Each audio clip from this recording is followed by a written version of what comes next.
जय हिंद दोस्तों। मैं विकास भारद्वाज एक बार फिर आप सभी का मेरे इस वीडियो में स्वागत करता हूं। आज के इस वीडियो में हम लोग लाइव पेपर डिस्कशन करेंगे जो प्रीवियस ईयर का है, रूल 72 का। और संभवतः पेपर ऐसा ही आएगा आपके रूल 72 जो एग्जाम होना है। तो इस वीडियो पे आप देखिएगा, पार्ट वाइज सारी चीजों को यहाँ पर दिया गया है। तो लंबा वीडियो है, आप चीजों पे कंटिन्यू बने रहिएगा ताकि आप चीजों को ढंग से समझ पाए। ये वीडियो के बीच में जो बहुत सारी चीजें बताई गई है उन सारी चीजों को आप जरूर फॉलो करिएगा ताकि आपके एग्जाम जो है वो ठीक ढंग से जाए और आप अपने एग्जाम में सिलेक्शन पाए। तो चलिए शुरू करते हैं इस लाइव डिस्कशन को, और आपको पार्ट वाइज सारे क्वेश्चंस यहाँ पर देखने को मिलेंगे। पहले आगे चलने से पहले आप अगर अभी तक मेरे आरपीएफ एलडीसी ऐप को डाउनलोड नहीं किया है तो आप उसे डाउनलोड करिए, साथ ही साथ वेबसाइट पर भी विजिट करते रहिए, वहां पर भी आपको कुछ मटेरियल मिलता रहेगा। चलिए देखते हैं ऑफिशियल लैंग्वेज में पहला जो सवाल पूछा गया था कि प्रथम राजभाषा आयोग का गठन निम्न में से कब हुआ। ऑप्शन था 1 जून 1957, 1 जून 1963, 1 जून 1959 और 1 जून 1955। तो यहाँ पर जो 1955 वाला जो है ये उत्तर सही था, लेकिन यहाँ एक की जगह 7 होगा। इसी कारण से इस क्वेश्चन को क्या कर दिया गया था, इग्नोर कर दिया गया था। तो सिंपल एकदम सवाल, डायरेक्ट सवाल था। दूसरा सवाल पूछा गया, भारतीय संविधान के अनुच्छेद 343 के संदर्भ में भारतीय संविधान के प्रारंभ से डैश की अवधि के लिए संघ के सभी शासकीय उद्देश्यों के लिए अंग्रेजी भाषा का उपयोग जारी रहेगा।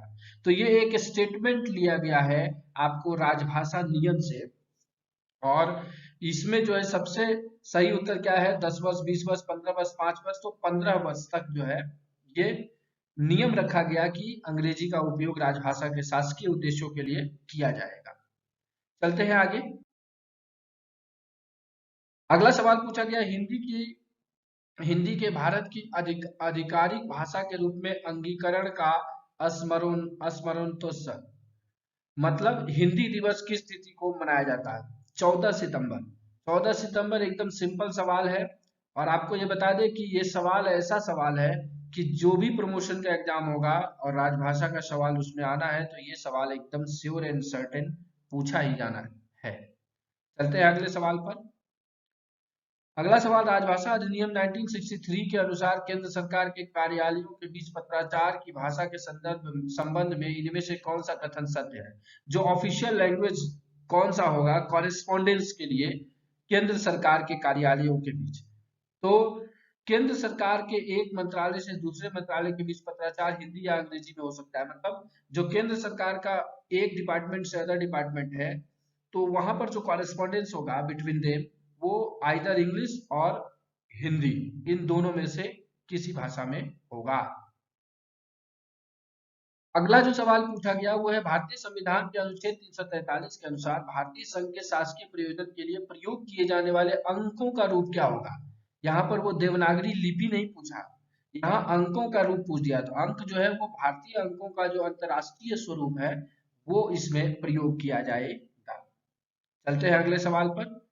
अगला सवाल, भारतीय संविधान की इनमें से कौन सी अनुसूची भाषाओं से संबंधित है। तो 8वीं अनुसूची जिसमें 22 भाषाओं का जिक्र है। बहुत ही सिंपल और डायरेक्ट हिट सवाल। तो आप देख रहे हैं कि इतना टफ पेपर बनने के बावजूद भी राजभाषा के जो सवाल पूछे गए थे वो काफी सहज और सुंदर सिंपल पूछे गए थे।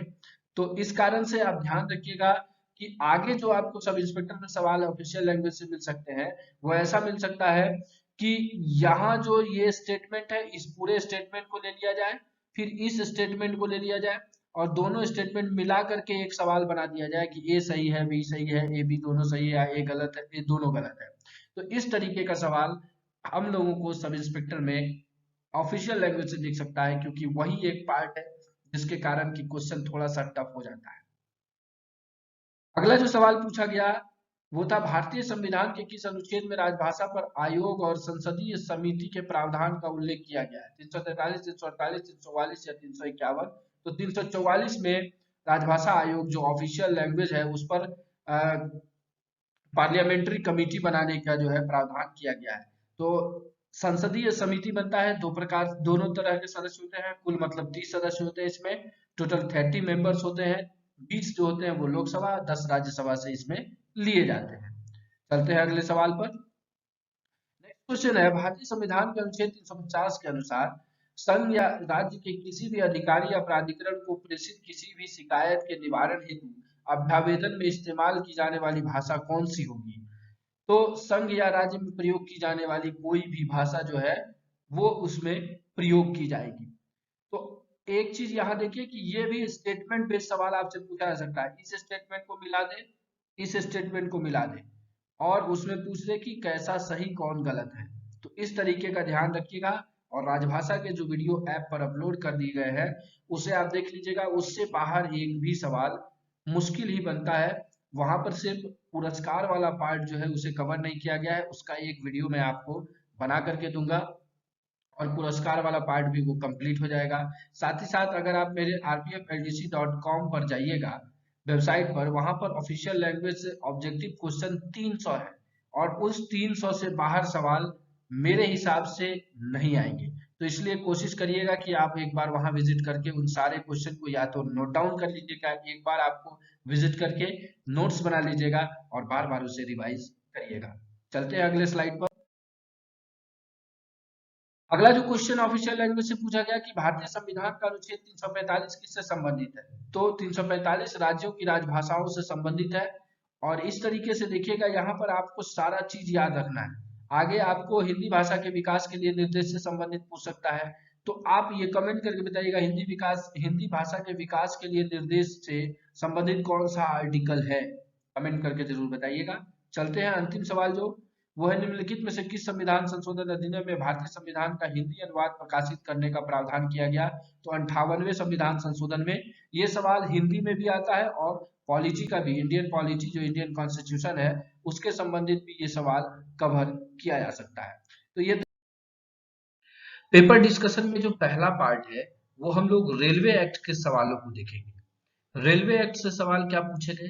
पहला सवाल जो रेलवे एक्ट से पूछा गया वो था कि निम्नलिखित में से कौन सा मिलान रेलवे अधिनियम 1989 के संदर्भ में गलत है? धारा 150 रेलवे में यात्रा करने वाले व्यक्तियों को दुर्भावनापूर्वक चोट पहुंचाना या चोट पहुंचाने का प्रयास करना। धारा 144 फेरी लगाने आदि और भीख मांगने पर प्रतिबंध। 164 रेलवे पर अवैध रूप से खतरनाक सामान ले जाना और धारा 162 महिलाओं के लिए आरक्षित गाड़ी या अन्य स्थान में प्रवेश करना। अब इस सवाल को देखिए, इस सवाल में एक सवाल में 4 धाराओं को कवर किया गया। तो इस तरीके से आपको आगे भी अपेक्षित है कि रेलवे एक्ट से सवाल ऐसे ही बन सकते हैं, ताकि कभी ये भी दे दे कि मिलान करो, मतलब यहाँ पर गलत पूछा है, यहाँ पे चारों धाराएं देता और इसमें सब कुछ सही करके उलटफेर करता और बोलता कौन सा इसमें सही जोड़ी है, ए का 1 बी का 2 ऐसे करके जो भी उस तरह के भी सवाल बनाए जा सकते हैं। आइए इस सवाल पे चलते हैं। मान लीजिए कि आपको धारा 150 याद नहीं है, क्योंकि धारा 150, 51 और 52 जो है वो जीआरपी से संबंधित है, इसलिए करके इस पर ज्यादा हम लोग ध्यान नहीं देते हैं इन सेक्शनों पर। लेकिन बाकी के तीनों जो सेक्शन है वो आरपीएफ से डायरेक्टली संबंध रखते हैं और उसको आप अगर पढ़ते हैं तो धारा 144 में आपको हॉकिंग एंड बेगिंग ये बिल्कुल सही है और धारा 164 में अगर आप कोई गैस सिलेंडर या खतरनाक माल लेकर के जाते हैं तो उसमें पनिशमेंट है, सही है। वहीं 162 जो धारा है वो महिलाओं के लिए आरक्षित बॉगी में अगर कोई प्रवेश करता है उसके लिए पनिशमेंट है। तो जब ये तीनों सही है तो अगर हम 150 नहीं भी जानते हैं तो ऑब्वियसली ये एलिमिनेट होकर के 150 इसका उत्तर निकल जाता है। चलिए देखते हैं अगला कौन सा सवाल पूछा गया। अगला सवाल रेलवे अधिनियम से ही है कि रेलवे अधिनियम 1989 की किस धारा में यह प्रावधान किया गया है कि सभी तलाशी, जब्ती, गिरफ्तारी दंड प्रक्रिया संहिता 1973 के प्रावधानों के अनुसार की जाएगी। अगर 180 का जो सेक्शन है उसका वीडियोस आप सुनिएगा मेरे चैनल पर, तो मैंने यहाँ पर आपको एक ट्रिक भी बताया था कि तलाशी दैट मीन्स सर्च, जब्ती सीज एंड गिरफ्तारी अरेस्ट, तो सब में क्या है, सर्च में ई आता है, सीजर में भी ई आता है और अरेस्ट में भी ई आता है। तो इसका उत्तर 180 ई जो कि बिल्कुल सही हो जाएगा। तो देखिए इस तरह के सवाल, और ये सवाल मेरे टेस्ट सीरीज में भी मैंने आप लोगों को बहुत बार पूछा है। चलते हैं अगले सवाल पर। अगला जो सवाल आया था वो था रेलवे अधिनियम की धारा 143 के संदर्भ में निम्नलिखित में कौन सा मिलान सही है? 143 बहुत ही ज्वलंत मुद्दा था। सवाल अपेक्षित है। आरपीएफ के लिए यह एक सेक्शन है जिसके तहत बहुत ही कार्रवाई हो रही है, बहुत सारे इनिशिएटिव भी इसके तहत चलाए गए हैं, इसलिए ये सवाल यहाँ से पूछा गया। और इसमें आपसे सीधा सीधा नहीं पूछा कि धारा 143 क्या है, यहाँ धारा 143 के इंग्रेडिएंट्स को पूछा, मतलब उसके अंदर क्या कुछ है उसके बारे में पूछा है। पहला दिया, इसके लिए 1 वर्ष तक की अवधि के कारावास की सजा है। इसके लिए 3 वर्ष तक की अवधि के कारावास या 10,000 रुपए के जुर्माने या दोनों से दंडित किया जा सकता है। इसमें आजीवन कारावास या 5 साल तक की कैद की सजा हो सकती है। इसके लिए 3 वर्ष तक की अवधि के कारावास या 2,000 रुपए तक के जुर्माने या दोनों से दंडित किया जा सकता है। तो अगर क्वेश्चन सेटर के दिमाग के अनुसार अगर देखें तो आपको बी और दूसरा ऑप्शन और चौथा ऑप्शन एक दूसरे से मिलता हुआ दिखता है, बाकी दोनों ऑप्शन जो है ऑब्वियसली बहुत ही उल्टे हैं। इस कारण से जब देखिए कि इस तरीके से अगर मिलान हो रहा है तो ऑप्शन उन्हीं दोनों में से कोई ना कोई होगा। और थोड़ा सा ध्यान देने पर अगर आप सीधा सीधा जानते हैं तो 2,000 की नहीं 10,000 के जुर्माने का प्रावधान किया गया है। चलते हैं अगले सवाल पर। अगला जो सवाल पूछा गया, निम्नलिखित में से कौन सा मिलान रेलवे अधिनियम 1989 के संदर्भ में गलत है। तो देखिए इस तरह के सवाल आपको आगे भी दिख सकते हैं और इसमें और भी कठिनाई से इसे और भी टफ बनाया जा सकता है। जैसा कि आपको टेस्ट सीरीज पर मैं अपलोड करूंगा तो वहां से आपको वो सारी चीजें देखने को मिलेगी कि इसे और कैसे घुमा करके पूछा जा सकता है। धारा 147 रेलवे के किसी भी हिस्से पर अनाधिकार प्रवेश करना और अनाधिकार प्रवेश छोड़ने से इनकार करना, तो यहाँ गलत पूछा है। इस चीज पर बहुत ध्यान दीजिएगा क्योंकि बहुत लोगों ने इन चीजों पर जो है ध्यान नहीं दिया था कि यहाँ गलत पूछा है यहाँ सही पूछा है। तो अगर एक बार आप थोड़ा सा गलत पढ़ लेंगे तो उसमें मिस्टेक हो जाएगा। तो यहाँ पर देखिए गलत के बारे में पूछा है तो 147 ट्रेस पास है, आपको पता है। 156 ट्रेन की छत सीढ़ी या इंजन, ये भी सही है। 143 अभी देखिए पिछला यहाँ पर देखिए 143 ही था। रेलवे टिकटों के खरीद की आपूर्ति के व्यापार और अनाधिकृत रूप से दंड, तो ये भी आप बिल्कुल सही है। लेकिन यहाँ पर गलत क्या है, 166 रेलवे पर अवैध रूप से आपत्तिजनक माल ले जाना, ये जो है ये गलत है। यहाँ पर 166 में क्या है आप कमेंट करके बताइएगा ताकि आपका रिवीजन भी हो जाए। चलते हैं अगले सवाल पर।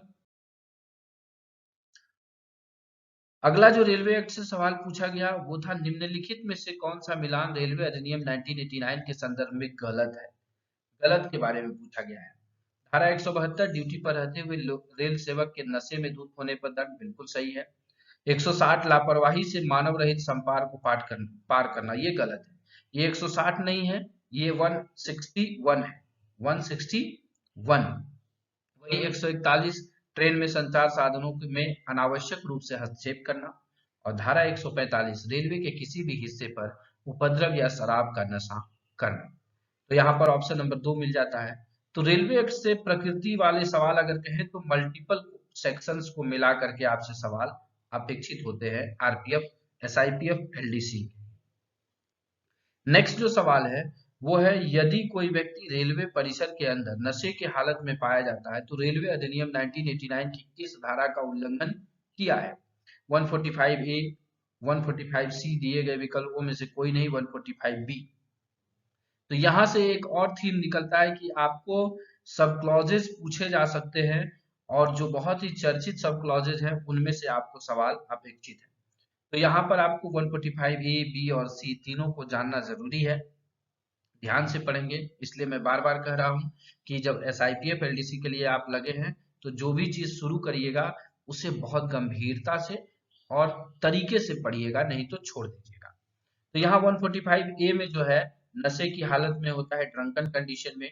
145 बी में आपको क्या है, अगर कोई झगड़ा करता है या कोई फेल्थी लैंग्वेज अभद्र शब्दों का प्रयोग करता है।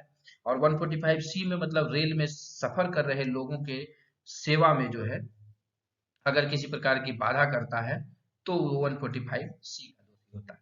तो इस तरीके से आपको बाइफरकेट करके देखना है। तो रेलवे एक्ट से 6 सवाल पूछे गए थे, 6 सवालों को हमने देखा। आसान ही प्रकृति के सवाल इसे कहे जाएंगे अगर आप ठीक ढंग से वीडियोस को सुने। चलते हैं अगले पर। अगला जो है बहुत ही छोटा सा एक्ट है आरपीयूपी एक्ट, लेकिन बहुत ही अहम हो जाता है सब इंस्पेक्टर के एग्जाम के लिए, क्योंकि सब इंस्पेक्टर, एएसआई और सब इंस्पेक्टर यही लोग जो है आरपीयूपी एक्ट का इंक्वायरी करते हैं। जो सवाल पूछा गया आरपीयूपी एक्ट से पहला वो था कि आरपीयूपी निम्नलिखित कथनों पर विचार करिए, मतलब स्टेटमेंट वाला सवाल। आरपीयूपी एक्ट की धारा 5 के तहत वारंट के बिना गिरफ्तारी की सख्ती दी गई है। वहीं आईपीसी की धारा 403 संपत्ति के बेईमानी से गबन अवलिक दुरुपयोग से संबंधित है। तो यहाँ अगर इसको कहें तो आईपीसी के साथ मिला करके पूछा गया है, लेकिन धारा 5 में जो है बिना वारंट गिरफ्तारी नहीं है। धारा 5 में ये कहा गया है कि इस अधिनियम के अपराधों का असंज्ञेय होना, ठीक है। तो उसके बारे में तो पहला ऑप्शन गलत हो जाता है, तो अब आप देखिए बी सही है, ये हो सकता है। ए और बी दोनों सही है, ये ऑप्शन नहीं होगा क्योंकि ए तो गलत हो गया। केवल ए सही है, ये भी नहीं हो सकता है क्योंकि ए तो गलत हो चुका है, और ए और बी दोनों गलत है, तो ये हो सकता है और एक और 4 हो सकता है। तो अगला स्टेटमेंट अगर आप पढ़िए आईपीसी की धारा 403, तो जब सेक्शन 3 आप पढ़ते हैं आरपीयूपी एक्ट, तो उसमें ही संपत्ति का बेईमानी से दुरुपयोग के बारे में दिया गया, और ये बोला गया कि 2000 इसमें अमेंडमेंट करके जो है 403 आईपीसी को जोड़ा गया है आरपीयूपी एक्ट में। तो इस तरीके से दूसरा सही हो जाता है, तो केवल बी सही है और ये पहला हो जाता है इसका सही उत्तर। तो आपको भी आरपीयूपी एक्ट की जो 16 धाराएं हैं बड़ी गंभीरता से pin to pin, point to point आपको याद होना चाहिए, क्योंकि ये आपके लिए मास्टर एक्ट है। दूसरा जो सवाल पूछा गया, आरपीयूपी अधिनियम के बारे में निम्नलिखित कथनों पर विचार करें। आरपीयूपी अधिनियम में बार बार अपराध करने वालों के लिए उच्च दंड का प्रावधान है। और दूसरा स्टेटमेंट है आरपीयूपी अधिनियम के तहत की गई जांच को न्यायिक कार्यवाही माना जाता है। अगर इन दोनों सवालों को देखें तो पहला जो स्टेटमेंट है वो आरपीयूपी एक्ट की विशेषता अगर आप पढ़े होंगे तो उसमें यह पॉइंट आता है कि अगर कोई बार बार आरपीयूपी एक्ट का अपराध करता है तो उसको बढ़ा करके सजा देने का प्रावधान है। इस कारण से ये आरपीयूपी एक्ट का एक फीचर है, तो ये सही हो जाता है। और दूसरा अगर देखेंगे तो धारा 9 के सब क्लॉज 4 में ये लिखा गया है कि ये इसके तहत की गई जांच जो होगी वो एक न्यायिक कार्यवाही मानी जाएगी या माना जाता है। तो दोनों ही स्टेटमेंट बिल्कुल सही है। चलते हैं अगले सवाल पर। अगला जो सवाल आरपीयूपी एक्ट से पूछा गया है वो है आरपीयूपी अधिनियम की किस धारा के तहत साक्ष्य देने के लिए व्यक्तियों को बुलाने की शक्ति है। यहाँ देखिए व्यक्तियों को बुलाने की शक्ति है, धारा 8, धारा 9 का 1, धारा 9 का 2 और धारा 10। तो अगर आप एलिमिनेशन करें तो धारा 8 में एक जांच कैसे की जाएगी, तो ये तो गलत हो गया। और धारा 10 में आपको क्या दिया गया है, वेरी गुड, सर्च वारंट के बारे में, मतलब तलाशी के वारंट के बारे में बताया गया। तो यहाँ सम व्यक्ति को साक्ष्य के लिए बुलाना मतलब समन करना, और धारा 9 में आपको समन के बारे में बताया गया है। तो यहाँ दो ऑप्शन में आप लोग कंफ्यूज हुए होंगे कि 9 का 1 है या 9 का 2 है। तो 9 के क्लॉज 1 में आपको व्यक्तियों को बुलाने की शक्ति दी गई है, और 9 के क्लॉज 2 में आप किसी भी डॉक्यूमेंट के लिए समन कर सकते हैं। उसको कोई भी व्यक्ति या तो वो अधिकार रखता है उसका उस डॉक्यूमेंट को रखने का, या फिर उसका कोई प्रतिनिधि वो लेकर के सबमिट कर सकता है। तो आरपीयूपी एक्ट एकदम विशेष एक्ट है, और इससे आपको विशेष रूप से सवाल एसआईपीएफ एलडीसी में जरूर आएंगे। अगला सवाल आरपीयूपी से है, बिल्कुल ही सिंपल है कि आरपीयूपी एक्ट के किस अधिनियम की किस धारा में जो है रेल संपत्ति को परिभाषित किया गया है। तो धारा 2D में जो है रेल संपत्ति को परिभाषित किया गया है, वहीं आरपीएफ एक्ट की धारा 2E में जो है रेल संपत्ति को परिभाषित किया गया है। चलते हैं अगले सवाल पर। अगला जो सवाल है, आरपीयूपी अधिनियम की किस धारा के तहत अपराधों के लिए उकसाने, साजिश या मिलीभगत के लिए सजा का प्रावधान है। कनाइवेंस और अबेटमेंट के बारे में किस धारा में है, तो ये धारा 4, सिंपल सवाल, डायरेक्ट सवाल। अगला जो सवाल था, आरपीयूपी अधिनियम की धारा 3 के तहत दिया जाने वाला अधिकतम कारावास डैश है। तो अधिकतम कितना है, 5 वर्ष का ही है, तो 5 वर्ष का कारावास यहाँ पर बिल्कुल सही और एकदम सिंपल सीधा सवाल। नेक्स्ट जो सवाल है कि आरपीयूपी अधिनियम किस वर्ष पारित किया गया। शब्द देखिएगा कि किस वर्ष जो है पारित किया गया, न कि किस वर्ष लागू किया गया पूछा है। तो पारित किस साल हुआ है? 1966 में। और आरपीयूपी एक्ट लागू कब हुआ है, ये आप कमेंट बॉक्स में मुझे बताएं। अगला जो आरपीयूपी एक्ट से देखिए, मतलब 16 धारा है, और अभी तक आपको सवाल देखिए लमसम 6 हम लोगों ने देख लिया है। कि आरपीयूपी अधिनियम के संदर्भ में सही कथन कौन सा है? यह जम्मू और कश्मीर राज्य को छोड़कर पूरे भारत में लागू है। फोर्स फोर्स का अधिकारी का अर्थ है हेड कांस्टेबल या उसके पद से ऊपर का अधिकारी। दिए गए विकल्पों में से कोई नहीं, और इस अधिनियम के अंतर्गत आने वाला अपराध संज्ञेय प्रकृति का होगा। तो आरपीयूपी एक्ट से भी एक थीम बेस्ड सवाल पूछा गया। यह जम्मू कश्मीर राज्य को छोड़कर नहीं, जम्मू कश्मीर राज्य में भी लागू है, मतलब कि पूरे भारत में लागू है। और फोर्स के अधिकारी में हेड कांस्टेबल और उसके पद से ऊपर का नहीं, यहाँ पर एएसआई और उससे ऊपर का होगा फोर्स के अधिकारी में। साथ ही साथ दिए गए विकल्प में कोई नहीं, ये तो हो सकता है। इस अधिनियम के अंतर्गत आने वाला अपराध संज्ञेय नहीं असंज्ञेय, धारा 5 में असंज्ञेय प्रकृति का होगा। तो मतलब तीनों विकल्प गलत हो गए, तो दिए गए विकल्पों में से कोई भी सही नहीं है, और ये इसका उत्तर हो जाता है। अब हम लोग आरपीएफ एक्ट से संबंधित, जो कि बेस एक्ट जिसको कहा जाता है आरपीएफ के लिए, उससे क्या कुछ पूछे गए उसको देखते हैं। सिंपली ये पूछा गया, आरपीएफ अधिनियम 1957 की कौन सी धारा फोर्स के अधिकारियों और सदस्यों को रेल सेवक के रूप में मानने का प्रावधान करती है? तो धारा 10 में है deemed as a railway servant. बिल्कुल ही सिंपल सवाल। अगला सवाल ये पूछा गया कि रेल संपत्ति के संबंध में यहाँ पर और आरपीएफ अधिनियम के बारे में सही कथन चुने। दिए गए सभी विकल्प सही है, ये पहला इसमें दे दिया।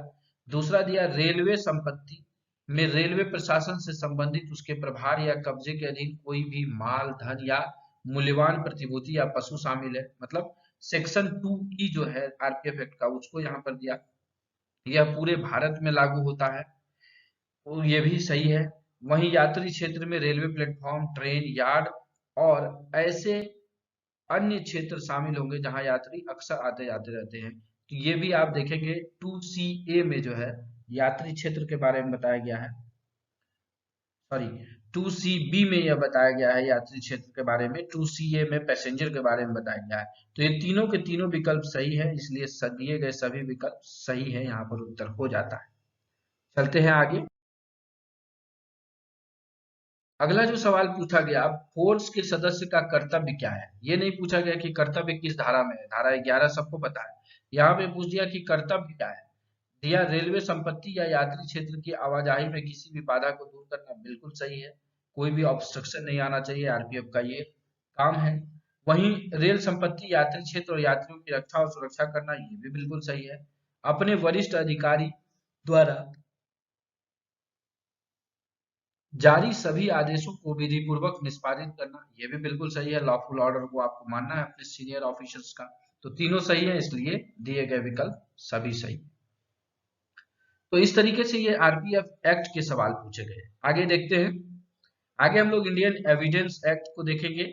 इससे एक ही सवाल पूछा गया था, वो सवाल था भारतीय साक्ष्य अधिनियम के संदर्भ में गलत कथन कौन सा है? गलत कथन, रॉन्ग स्टेटमेंट। धारा 25 पुलिस अधिकारी के सामने किए गए कबूलनामे से संबंधित है। बिल्कुल सही है। धारा 135 गवाहों के प्रतिपरीक्षण से संबंधित है, ये गलत हो गया यहाँ पर। और धारा 141 प्रमुख प्रश्न लीडिंग क्वेश्चन जो है उससे संबंधित है, बिल्कुल सही। और धारा 45 विशेषज्ञ की राय एक्सपर्ट ओपिनियन से। तो अगर आप धारा 135 नहीं भी जानते हैं, तो भी आप अगर इन ये तीनों सेक्शन मैंने पढ़ा रखा है और प्रति परीक्षण का भी सेक्शन मैंने पढ़ा रखा है, तो अगर आप इन तीनों स्टेटमेंट को भी अगर देख लेते तो ये आसानी से आपका दूसरा जो है ऑप्शन सही हो जाता। चलेंगे आगे। अब हम लोग देखते हैं इंडियन पिनल कोड के सवाल कि आईपीसी से कौन कौन से सवाल पूछे गए हैं। आईपीसी से सवाल जो पूछा गया, पहला सवाल ये जो है ये डिस्प्यूटेड था, इसका उत्तर जो है डिस्प्यूटेड रहा। लेकिन फिर भी हम लोग देखते हैं कि भारतीय दंड संहिता के संदर्भ में कौन सा कथन गलत है, इसके बारे में पूछा गया। तो गलत कथन के बारे में पूछा गया, आईपीसी की धारा 34 समान आपराधिक इरादे को आगे बढ़ाने के लिए कई व्यक्तियों द्वारा किए गए कृत्यों से संबंधित है। कॉमन इंटेंशन, ये बिल्कुल सही कथन है। आईपीसी की धारा 354 यौन उत्पीड़न और यौन उत्पीड़न के लिए सजा से संबंधित है। सेक्सुअल हरासमेंट 354 बिल्कुल सही है। वहीं आईपीसी की धारा 99 असंतुलित दिमाग के व्यक्ति के कृत्य के खिलाफ निजी बचाव के अधिकार संबंधित है, ये गलत हो गया। मतलब सेक्शन 99 जो है वो रेस्ट्रिक्शंस है आरओपीडी का, राइट ऑफ प्राइवेट डिफेंस का, क्यों वहीं असंतुलित दिमाग के व्यक्ति के लिए 98 में दिया गया है। और आईपीसी की धारा 390 डकैती को परिभाषित करता है। यहाँ पर जो है हिंदी और इंग्लिश में डिस्प्यूट होने के कारण इस सवाल को जो है हटा दिया गया था। यहाँ हिंदी में डकैती और रॉबरी लिख दिया गया था वहां पर इंग्लिश में, इस कारण से ये डिस्प्यूट हो गया था और इसको सवाल को हटा दिया गया था। वैसे 390 डकैती नहीं है, ये भी गलत हो जाता है। चलते हैं आगे। दूसरा जो सवाल आईपीसी से पूछा, भारतीय दंड संहिता के संदर्भ में निम्नलिखित में कौन सा कथन सही है। तो आपको आगे क्या देखना है, एक बार ये जरूर देख लीजिएगा कि क्वेश्चन में आपसे सही पूछा गया है या फिर गलत पूछा गया है। तो आपको एक पहला ध्यान ये रखना है कि स्टेटमेंट बेस्ड सवाल में इन चीजों को आपको ध्यान से पढ़ना है। चलिए तो देखते हैं आगे। ऑप्शन क्या दिया, चल संपत्ति को आईपीसी की धारा 23 में परिभाषित किया गया है, मूवेबल प्रॉपर्टी। लोक सेवक आईपीसी की धारा 21, गलत लाभ को, रॉन्गफुल गेन को आईपीसी की धारा 22 में परिभाषित किया गया है, हमला को आईपीसी की धारा 350 में परिभाषित किया गया है। तो यहाँ सही कथन पूछा है, तो सबको ये पता है ये हरफनमौला सेक्शन है कि public servant is define in section 21 of IPC, और ऐसे ये डायरेक्ट यहाँ से उत्तर निकल जाता है। मतलब कि परिभाषा वाले पार्ट को भी, चार परिभाषा को मिला करके भी एक सवाल आपको दिख सकता है आईपीसी में, चार सेक्शन को मिला करके भी आईपीसी में आपको सवाल दिख सकता है। तो इस तरीके का थीम लेकर के आपको पढ़ना है कि कैसे आप चीजों को पूरा याद रखें। तो सारी चीजें याद रखना संभव नहीं है, इसी कारण से मैं आपको कह रहा हूं सेलेक्टिव पढ़िए और एग्जाम पॉइंट ऑफ व्यू से पढ़िए और अच्छा पढ़िए, ताकि आप आसानी से एग्जाम को क्रैक कर पाए। चलते हैं अगले सवाल पर। अगला जो सवाल आईपीसी से पूछा है, दो सेक्शन मिला करके पूछा है। विधि विरुद्ध जमाव को आईपीसी की धारा 147 में परिभाषित किया गया है। आपराधिक षड्यंत्र को आईपीसी की धारा 120 बी में परिभाषित किया गया है। तो ध्यान दीजिए कि विधि विरुद्ध जमाव अनलॉफुल असेंबली जो है 141 में परिभाषित किया गया है, तो ये गलत हो जाता है। वहीं आपराधिक षड्यंत्र जो है वो 120 ए में परिभाषित किया गया है। तो इस तरीके से दोनों ही स्टेटमेंट गलत हो जाते हैं, तो ऑप्शन यहाँ ए और बी दोनों गलत हो जाता है। अगला स्टेटमेंट बेस्ड सवाल नहीं है, ये डायरेक्ट सवाल है। और संतुलित दिमाग वाले व्यक्ति का कृत्य आईपीसी की किस धारा के तहत अपराध नहीं है। मतलब जनरल एक्सेप्शन वाला जो पार्ट है वहां से ये सवाल उठाया गया है। और आपको यहाँ पता होगा सेक्शन 84 में अनसाउंड माइंड के बारे में बताया गया है। तो सिंपल था, डायरेक्ट सवाल था। चलते हैं आगे। अब सीआरपीसी के सवालों को देखते हैं, सीआरपीसी से क्या कुछ पूछा गया। तो पहला सवाल आपको दिखा, गिरफ्तार व्यक्ति को आपराधिक प्रक्रिया संहिता की किस धारा के तहत गिरफ्तारी के आधार और जमानत के अधिकार को सूचित किया जाना चाहिए। डायरेक्ट हिट सवाल है, धारा 50 में इसके बारे में बताया गया है। तो बहुत ही आसान इसमें यह सवाल आता है। चलते हैं अगला। ये भी चार धाराओं को मिला करके एक सवाल बनाया गया है। तो इस तरीके के सवाल आपको आगे बहुत ज्यादा दिखेंगे। आपको इसी प्रकार से प्रैक्टिस करना चाहिए अपने आप को, और अपने दिमाग को इसी प्रकार का इनपुट भी देना चाहिए। सीआरपीसी के संदर्भ में निम्नलिखित में कौन सा मिलान गलत है, गलत पूछा गया है। 436 जमानती अपराधों के लिए जमानत का प्रावधान बिल्कुल सही। 437 गैर जमानती अपराध के मामले में जमानत का प्रावधान बिल्कुल सही। वहीं 438 में क्या है, अग्रिम जमानत का प्रावधान है, लेकिन यहाँ 439 में दिया है, इस कारण से ये हो गया गलत। और 441 अभियुक्तों और जमानतदारों के बॉन्ड के लिए प्रावधान है।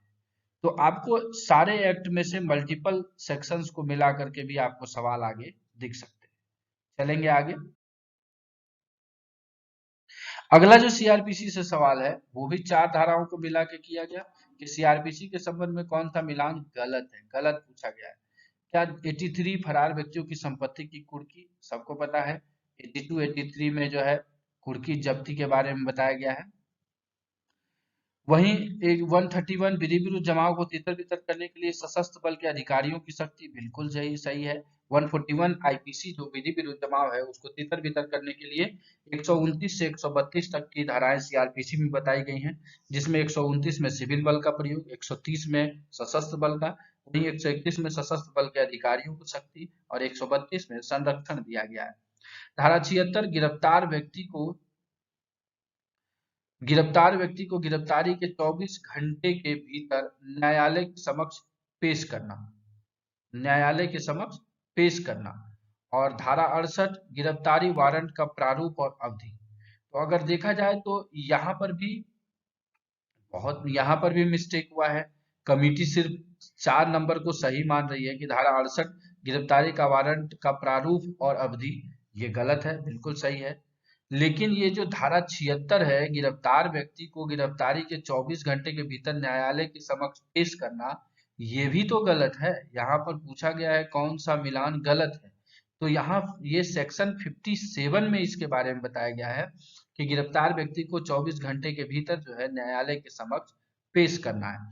तो यहाँ पर भी दोनों ऑप्शन ये जो है ये सही हो जाता है, 3 और 4। लेकिन इसको कमिटी ने धारा 68 को ही माना है। ये भी एक डिस्प्यूटेड सवाल होता है, अब पता नहीं इसके कारण कितने लोग छट गए होंगे। चलिए देखते हैं आगे। अगला जो सवाल है, आपराधिक प्रक्रिया संहिता सीआरपीसी के बारे में निम्नलिखित कथनों पर विचार करें। सीआरपीसी की धारा 41 में पुलिस द्वारा बिना वारंट के गिरफ्तारी का प्रावधान है। भारतीय साक्ष्य अधिनियम की धारा 65 बी के तहत इलेक्ट्रॉनिक रिकॉर्ड की स्वीकार्यता निर्धारित की गई है। तो ये दोनों सवाल जो है आपको क्या किया गया, सीआरपीसी और एविडेंस एक्ट को मिला के बनाया गया। तो 41 सीआरपीसी बहुत ही आसान है कि बिना वारंट पुलिस गिरफ्तार करती है, सही है। वहीं 65 बी में जो है इलेक्ट्रॉनिक रिकॉर्ड की स्वीकार्यता के बारे में बताया गया है। जैसा कि 143 रेलवे एक्ट करते हैं तो उसमें इलेक्ट्रॉनिक रिकॉर्ड्स दिए जाते हैं और वो साक्ष्य के तौर पर स्वीकार किए जाते हैं। वो 65 बी आईईए के धारा के तहत ही होता है, इसलिए दोनों बिल्कुल सही है। चलते हैं अगले सवाल। अगला जो सवाल सीआरपीसी से था वो है समरी ट्रायल की प्रक्रिया दंड प्रक्रिया संहिता की किस धारा में दी गई है, समरी ट्रायल के बारे में। तो समरी ट्रायल डायरेक्ट सवाल है, 262 सेक्शन में इसको बताया गया है समरी ट्रायल को। तो ये थे सीआरपीसी के कुछ सवाल। और अगर अभी तक आपने बुक लिस्ट को फॉलो नहीं किया है तो रीजनिंग, मैथ और जीके के जो बुक लिस्ट मैंने दिए हैं उसको आप कहीं से भी ले लीजिए। अगर आप कहीं नहीं मिल रहा है तो डिस्क्रिप्शन में लिंक दिया हुआ है, आप वहां से अवेलेबल है, वहां से चेकआउट करके वहां से परचेज कर सकते हैं। क्योंकि ये आपको ये तीनों बुक जो है, ये तीनों बुक आपके प्रिपरेशन में काफी मददगार साबित होने वाला है। चलिए अब हम सीधे चलते हैं एएसआई रूल 72 पेपर में पूछे गए जीके के सवालों पर। जो जनरल नॉलेज का पहला सवाल मैंने देखा वो था डीजी सक्षम नामक कार्यक्रम, जिसका उद्देश्य क्या था, डिजिटल कौशल प्रदान करके युवाओं की रोजगार क्षमता को बढ़ाना है। भारत सरकार के श्रम एवं रोजगार मंत्रालय तथा निम्नलिखित में से किस संगठन द्वारा संचालित एक संयुक्त पहल है? क्या ये HCL technology, Google India, CDAC या माइक्रोसॉफ्ट इंडिया? तो सही उत्तर है दोस्तों माइक्रोसॉफ्ट इंडिया का। तो ये जो सवाल था, ये सवाल आपको अगर कहा जाए तो इकोनॉमी से भी जुड़ता है और साथ ही साथ करंट अफेयर से भी जुड़ता है। तो आपको किसी भी प्रकार का जो योजना है जो केंद्र सरकार चला रही है उसके बारे में आपको पूरी जानकारी रखनी। अगर हम डिजी सक्षम के बारे में देखें तो ये सीधा सीधा लिखा है joint digital skill initiative of, मतलब एक डिजिटल स्किल जो है आपका कौशल है उसको इनिशिएटिव करना है, उसको बढ़ाना है। किनका? तो यहाँ पर श्रम एवं रोजगार मंत्रालय, ministry of labour and employment का नाम दे रखा है। दूसरी जो संस्था है वो है माइक्रोसॉफ्ट।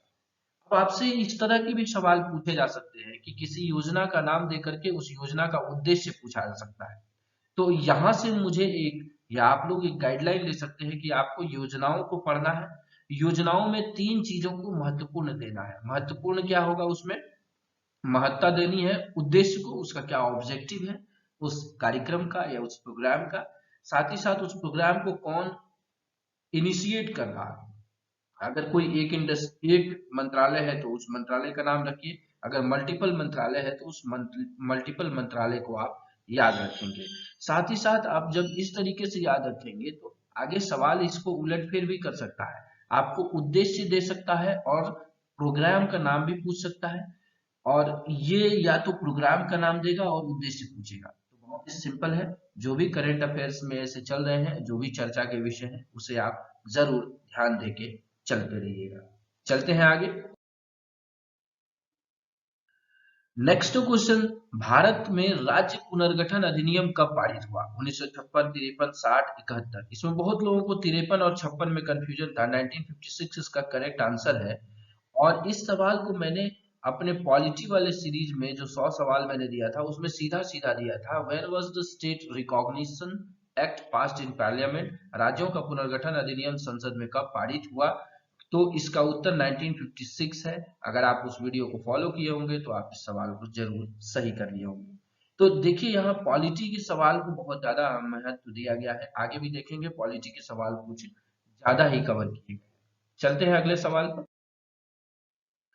जो नेक्स्ट सवाल है वो ज्योग्राफी से है। भारतीय उपमहाद्वीप के भूभागीय क्षेत्र का सुदूर दक्षिणी बिंदु इनमें से किस राज्य में स्थित है? तो क्या ये आंध्र प्रदेश, तमिलनाडु, कर्नाटक या केरल? तो भारत का जो उपमहाद्वीप है इसमें भूभागीय जो सुदूर दक्षिणी क्षेत्र है वो है तमिलनाडु। कैसे? तो आप इस दोनों पिक्चर को एक साथ देखिए। तो ये क्या है? भारत का भूभागीय क्षेत्र है। जो आप भारत की आकृति देखते हैं या उसका मैप देखते हैं तो उसमें तमिलनाडु जो है ये सबसे साउदर्न मोस्ट पार्ट है। लेकिन अगर यहीं पर सीधा सवाल ये पूछते कि भारतीय उपमहाद्वीप का सुदूर दक्षिणी बिंदु कहाँ है, ये भूभागीय क्षेत्र हटा दे, तो इसका उत्तर हो जाएगा दोस्तों इंदिरा पॉइंट, जो कि अंडमान निकोबार क्षेत्र में है। तो जो भारत का अगर भूभागीय क्षेत्र देखें तो सिर्फ भूभाग वाला क्षेत्र जो मैप हम देखते हैं वो होता है, लेकिन जब पूरा भारत लेते हैं तो उसमें हम अंडमान निकोबार लक्षद्वीप को भी शामिल कर लेते हैं। तो उसके बाद इंदिरा पॉइंट जो है वो सबसे दक्षिणतम हो जाता है। आपसे ये भी पूछा जा सकता है कि भारतीय उपमहाद्वीप का सबसे उत्तरतम नॉर्दर्न पार्ट क्या है? तो ये कमेंट बॉक्स में आप बताइएगा, मुझे गूगल करिएगा, अगर पता हो तो भी कमेंट करिए, अगर नहीं पता है तो गूगल करके करिएगा। ये एक सवाल आपके आगे वाले एग्जाम में दिख सकता है। चलते हैं अगले सवाल पर। अगला सवाल फिर देखिए पॉलिटी से ही आया। भारत के संविधान के बारे में निम्नलिखित कथनों पर विचार करें। मुझे इस पेपर से ये एक गाइडलाइन ये मुझे मिला कि पॉलिटी के सवाल जो है वो काफी महत्वपूर्ण है, और किस तरीके से पूछे जा रहे हैं वो पार्ट भी मैं आपको लास्ट में बता दूंगा कि कहाँ से ज्यादा सवाल आने की संभावना है। तो पहला जो स्टेटमेंट दिया, राज्य के नीति निर्देशक तत्व न्यायालय में निर्णयनीय नहीं है। और बी है संविधान प्रत्येक भारतीय नागरिक को 5 मौलिक अधिकारों की गारंटी देता है। तो दूसरा अगर देखें स्टेटमेंट, तो संविधान में मौलिक अधिकार 5 नहीं, मौलिक अधिकार 6 है। जो मूल संविधान था उसमें मौलिक अधिकार 7 थे, लेकिन संपत्ति के अधिकार को 1976 में हटा दिया गया और उसे कानूनी अधिकार बना दिया गया, और अब 5 मौलिक अधिकार बचे हैं। अगर मौलिक अधिकार से संबंधित आप वीडियोस मेरे देखे होंगे तो वहां मैंने बताया है एक ट्रिक याद रखने का, समस्त शोध शिक्षा और संस्कृति के उपचार है। तो उससे आपको आसानी से याद हो जाता है। तो ये दूसरा स्टेटमेंट गलत हो जाता है। तो बी सही है, ये नहीं हो सकता। ए और बी दोनों गलत है, ये हो सकता है। ए सही है, ये भी हो सकता है, और ए और बी दोनों सही है, ये नहीं हो सकता। तो आप देखिए एक स्टेटमेंट को एलिमिनेट करते ही आप दो आंसर क्या किए, कट कर दिए। अब सिर्फ 50-50 है। अगर आप बिना कुछ जाने भी लगाएंगे तो 50% आपकी संभावना है इस सवाल के सही होने की। पहला स्टेटमेंट है राज्य की नीति निर्देशकता तो न्यायालय में निर्णयनीय नहीं है। ये बिल्कुल सही स्टेटमेंट है। जो directive principle of state policy है वो राज्य को या केंद्र को एक ऐसा दिशा निर्देश देती है कि आप किस प्रकार से किस लिए कानून बनाएं।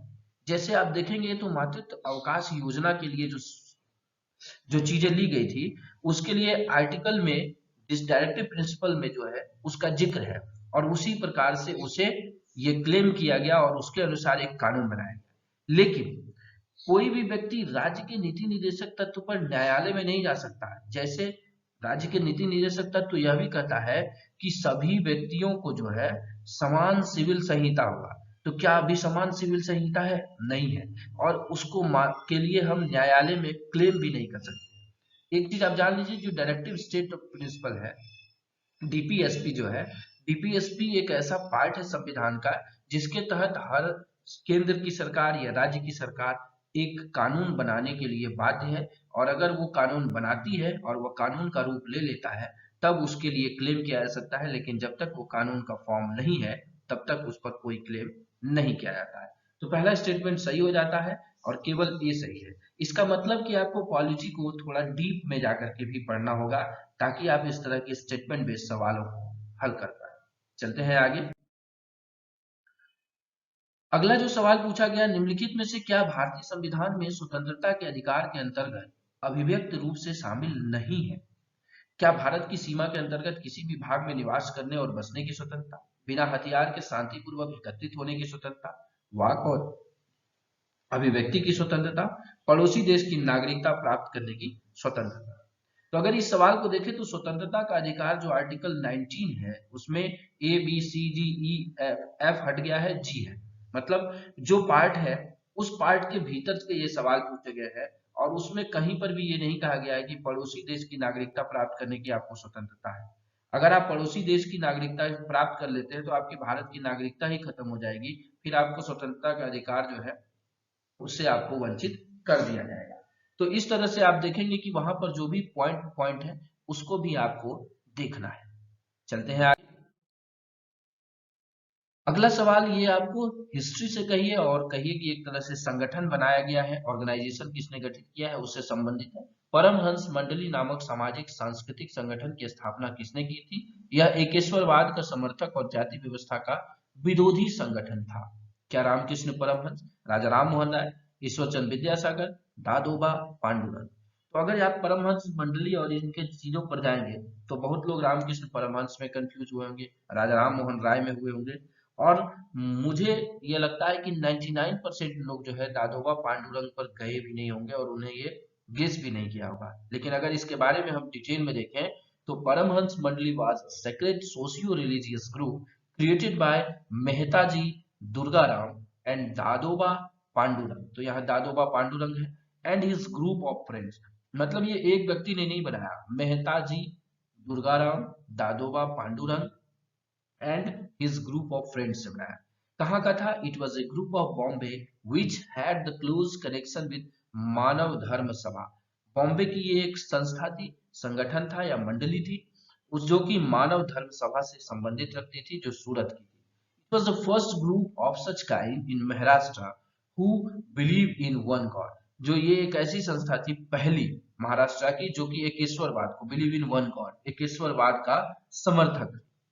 और इस तरीके से ये सवाल पूछा गया। तो यहाँ से हम ये गेस करेंगे कि हिस्ट्री में जो भी संगठन बनाए गए हैं, चाहे वो सामाजिक सांस्कृतिक वाला जो पार्ट है, वहां जो संगठन बने हैं वहां से सवाल आपके अपेक्षित हैं, आपसे पूछने की आशाएं हैं, तो उस पर आप ध्यान दे करके चलिएगा। चलते हैं आगे। अगला सवाल देखिए, यहाँ क्रिकेट से पूछा गया है। ये क्रिकेट से सवाल नहीं है, एक्चुअली ये सवाल करंट अफेयर्स का है। निम्नलिखित में से कौन सा देश पुरुषों के आईसीसी टी20 क्रिकेट विश्व कप 2021 में भाग नहीं ले रहा है? तो आईसीसी टी20 विश्व कप 2021 में हुआ और 2021 में ही यह एग्जाम भी कंडक्ट किया गया और उसी से यह सवाल पूछा गया करंट अफेयर्स। अफगानिस्तान, रूस, आयरलैंड या ओमान? अगर आप ध्यान से देखेंगे तो आप कभी भी ये सुने नहीं होंगे कि अभी तक रसिया क्रिकेट खेल रहा है। तो आप आसानी से इसे अनवांटेड ऑप्शन था, अनयूजुअल था, उसे आप क्लिक करके सही कर लेते। तो करंट अफेयर्स के दो सवाल हम लोगों ने देखे, एक तो यहाँ पर आईसीसी से रिलेटेड क्रिकेट से जोड़ के पूछा और एक आपको डीजी सक्षम वाला जो पूछा योजनाओं से संबंधित। आगे चलते हैं। अगला सवाल फिर देखिए, ये भी करंट अफेयर से है। वेदांतम सत्यनारायण शर्मा, जिनको कि सत्यम के नाम से भी जाना जाता है, किस नृत्य शैली में संगीत नाटक अकादमी पुरस्कार के प्राप्तकर्ता होने का गौरव प्राप्त है? ये वेदांतम सत्यनारायण शर्मा जो है, इनको सत्यम बोलते हैं, इनको संगीत नाटक अकादमी पुरस्कार मिला है नृत्य शैली में। लेकिन उस शैली का क्या नाम है, वो कौन सा नृत्य करते हैं? क्या भरतनाट्यम, कुचिपुड़ी, ओडिसी, मोहिनीअट्टम? तो ये कुचिपुड़ी करते हैं और इससे संबंधित जो है यहाँ पर ये सवाल पूछा गया। इसे करंट का भी सवाल कह सकते हैं और इसे हम आर्ट एंड कल्चर के वाले पार्ट में भी देख सकते हैं कि आर्ट एंड कल्चर का भी ये सवाल है कि कौन सा नृत्य किस राज्य से संबंधित है। ये सारे वीडियोस आपको आगे मिलेंगे, क्योंकि मैं एनालाइज कर रहा हूँ कि सवाल कैसे पूछे गए हैं, किस प्रकृति के पूछे गए हैं, और मैं उससे अपने आप को और आप लोगों के लिए कंटेंट तैयार करूंगा, जिससे कि आप कम मेहनत में ज्यादा प्रोडक्टिव हो पाए। चलते हैं आगे। अगला सवाल फिर पूछा गया, भारत में मनाया जाने वाला वार्षिक वर्ष परशुअन किस धर्म से संबंधित है। जो परशुअन पर्व मनाया जाता है वो किससे, क्या जैन, ईसाई, सिख, हिंदू। तो ये जैन धर्म द्वारा परशुअन जो है परशुअन पर्व हमेशा मनाया जाता है। तो ये ध्यान रखिए कि यहाँ से हम लोग, ये भी आर्ट एंड कल्चर का ही सवाल अगर माना जाए मेरे हिसाब से, तो आर्ट एंड कल्चर का पार्ट है, जहाँ से कि आपको जैन धर्म, ईसाई धर्म, सिख धर्म, हिंदू धर्म, मुस्लिम धर्म सबको पढ़ना है, धर्मों के बारे में पढ़ना है, और उनसे मनाए जाने वाले पर्व उसी में आ जाते हैं। तो आर्ट एंड कल्चर से यह सवाल आ गया है। चलते हैं आगे। अगला सवाल ये इकोनॉमी से है। भारतीय लघु उद्योग विकास बैंक सिडबी, सिडबी जो है इसकी स्थापना संसद के एक अधिनियम के तहत वर्ष डैश में की गई। मतलब बैंक जो सिडबी है उसकी स्थापना कब की गई, तो सिडबी को 1990 में बनाया गया था। इसी प्रकार से आपको बहुत सारे बैंक में पूछा जा सकता है कि भारत का पहला देशी बैंक कौन सा है, एसबीआई का पुराना नाम क्या है। इस तरीके के सवाल भी पूछे जा सकते हैं जो कि इकोनॉमी से रिलेटेड है। चलेंगे आगे। अगला सवाल फिर आप देखिए यहाँ पर पॉलिटी से पूछा, भारत के संविधान के बारे में निम्नलिखित कथनों पर विचार करें। भारत की संसद में केवल लोकसभा और राज्यसभा होती है। और ऑप्शन नंबर बी दिया, मतदान का अधिकार भारत में एक कानूनी अधिकार है लेकिन मौलिक अधिकार नहीं। एक्चुअली अगर इस सवाल को आप गूगल करेंगे तो आपको आसानी से ये मिल जाएगा। और आपको ये बता दें कि स्टेटमेंट बेस्ड सवाल में जब कभी भी केवल, यूपीएससी वाले एस्पिरेंट को भी यह बताया जाता है कि जैसे ही केवल दिखे तो आप सतर्क हो जाइए कि उस स्टेटमेंट में कुछ ना कुछ कमियां है। तो यहाँ पर भी भारत की संसद के बारे में पूछा है, तो भारत की संसद किनसे मिलकर बनती है, लोकसभा, राज्यसभा और राष्ट्रपति से मिलकर के बनती है। तो ये स्टेटमेंट यहाँ गलत हो जाता है। और दूसरा जो है, मतदान का अधिकार भारत में एक कानूनी अधिकार है लेकिन मौलिक अधिकार नहीं है, ये बिल्कुल सही है, क्योंकि आप मौलिक अधिकार 6 ही हैं हमारे, और उस मौलिक अधिकार में कहीं पर भी मतदान के अधिकार के बारे में नहीं दिया गया है। मतदान का अधिकार एक कानूनी अधिकार है, इसलिए केवल बी जो है वो सही हो जाता है। मतलब पॉलिटी को थोड़ा डिस्कशन करके हम लोग डीपली लेके चलेंगे, हो सकता है तो एनसीईआरटी को जरूर आप पढ़ लीजिएगा, ताकि आपका व्यू जो है, point of view her question के लिए क्लियर। चलते हैं आगे। अगला सवाल फिर देखिए आर्ट एंड कल्चर से ही है। लोक नृत्य जो है, लोक नृत्य गिद्धा का संबंध मुख्यतः भारत के किस राज्य से है, तो गिद्धा जो है वो पंजाब का लोक नृत्य है। और ये भी आर्ट एंड कल्चर का सवाल है। आर्ट एंड कल्चर में आपको बहुत सारी चीजें हैं, संगीत है, नाटक है, आपको नृत्य आता है, फिर आपको बहुत सारी लोक संस्कृतियां आती है। इन सब चीजों को हम लोग देखेंगे। स्थापत्य कला के बारे में उसमें देखेंगे, स्कल्पचर कौन सा, कौन किस वंश ने बनाया, इन सब चीजों के बारे में वहां पर सवाल पूछा जाता है। तो अगर हम सबसे पहला जो सवाल है कि ये क्वेश्चन हिंदी में मेरे पास उपलब्ध है, और मैं इंग्लिश में इसको थोड़ा ट्रांसलेट कर दूंगा ताकि इंग्लिश वर्जन वाले भी समझ पाए। कहता है कि एक कूट भाषा में हार्डली को 74 लिखा जाए, अर्न को 53 लिखा जाए, तो उसी कूट में इनकम को क्या लिखा जाएगा। मतलब लैंग्वेजेस में hardly written as 74, earned written as 53, then income is written as। Options आपके सामने 65, 64, 62, 63 दिया हुआ है, और सही उत्तर भी आपको 65 यहाँ पर टिक आउट दिख रहा है। लेकिन ये आया कैसे, इसको हम लोग देखते हैं। और ये पहला ऐसा रीजनिंग का पार्ट है जिसको कि अल्फाबेट सीरीज कहा जाता है। इस अल्फाबेट सीरीज के लिए मैं आपको एक कोड दे रहा हूं, उससे आप सारे सवाल हल कर पाएंगे। और ये रामबाण कोड है आपके लिए, आप एग्जाम में जाकर के जब भी हल करने जाएंगे तो इसे सॉल्व पेपर पर, जो भी आपको रफ पेपर मिलेगा वहां पर पहले राइट डाउन कर लीजिएगा। जिस तरीके से बता रहा हूं उसी तरीके से राइट डाउन करिएगा, ताकि वो सारी चीजों में गलतियों की संभावना कम हो। तो अब ये 65 इसका उत्तर कैसे होगा, तो आप इस तरह का जो है पिक्चर ड्रॉ कर लीजिएगा अपने पेपर में। 1 से लेकर के 13 तक का नंबर करिएगा, फिर इधर से 14 से इधर करिएगा, इधर मत लिखिएगा 14, जैसे मैंने लिखा है वैसे लिखिएगा 14 से लेकर के 26 तक। और फिर एबीसीडी को भी ठीक इसी प्रकार से एम तक, फिर यहाँ से एन से लेकर के जेड तक लिखिएगा। ऐसा लिखने से क्या होगा, आपको चार चीजें क्लियर हो जाएंगी। सबसे पहले किस अल्फाबेट का क्या नंबर है ये क्लियर हो जाएगा, किस अल्फाबेट का कौन सा अपोजिट है ये क्लियर हो जाएगा। अब फिर अगर कोई गैप करके भी नंबर दिया हुआ है तो उस गैप को आप फटाफट कैलकुलेट कर पाए, जैसा कि इस वीडियो के इस सवाल में है। तो आज इस वीडियो का जो सॉल्यूशन किया है, आपको HARDLY हार्डली लिखा है, तो H आपका किस नंबर पे है, 8 नंबर पे, मैंने 8 लिखा। A कितने नंबर पे है, 1, R 18, D 4, L 12 और Y 25। सबको जोड़ने के बाद आया 68, सबको जोड़ने के बाद क्या आया, 68 आया हमारे पास। उसके बाद EARNED अर्नड जो सेकंड दिया हुआ है उसको भी हमने जोड़ा, तो 5, 1, 18, 14, 5 और 4 जोड़ने पे आया 47। लेकिन इसमें लिखा कितना है, 74 हार्डली। तो अगर हम 68 में 6 जोड़ते हैं तो क्या हो जाता है, 74। वहीं 47 में हम 6 जोड़ते हैं तो हो जाता है 53। तो इनकम को अगर हम सारे लेटर का यहाँ पर फटाफट लिख करके जोड़े तो होता है हमारा 59। लेकिन ऊपर भी सब में 6 जोड़ा गया है तो इसमें भी हम 6 जोड़ते हैं और हो जाता है हमारा 65, जो कि करेक्ट आंसर है। तो ऐसे सवाल आपके एग्जाम में 2 रहेंगे, एकदम गांठ बांध लीजिए। 2 नहीं रहे तो एक तो श्योर एंड सर्टेन है कि एक सवाल आपके लिए यह रहेगा। तो ध्यान से इस वीडियो को देखिएगा और इस ट्रिक को अपनाइएगा तो आपका उत्तर निकल जाए। चलते हैं दूसरे सवाल पे। दूसरा ये नंबर सीरीज का सवाल है, नंबर सीरीज का सवाल है। यहां से भी आपको एक सवाल आएंगे। तो 2 चैप्टर मैंने आपको बता दिए, अल्फाबेट सीरीज, नंबर सीरीज। यहां से आपको सवाल पूछे जाएंगे। इसमें लिखा है 20, 32, 48, 68, नेक्स्ट नंबर इज क्या। आंसर इज 92, यहाँ पर सही आंसर पता है। लेकिन प्रोसेस हम देखते हैं। तो सबसे पहले अगर हम 20 में 12 जोड़ते हैं तो 32 होता है। फिर 32 में आप 16 जोड़ते हैं तो 48 होता है। और 48 में आप 20 जोड़ते हैं तो 68 होता है। हमने पूरा सीरीज यहाँ पर ले लिया, ये सारा चीज 20, 32, 48 और 68 ले लिया। यहाँ हमारे रेड में जो गैपिंग है, सबसे पहले 12 जोड़े, फिर 4 जोड़ के 16 जोड़े, फिर 4 जोड़ के 20 जोड़े, फिर 4 जोड़ के क्या होगा, 24 होगा। तो अगर हम 68 में 24 को ऐड करते हैं तो हमारा आंसर आ जाता है 92।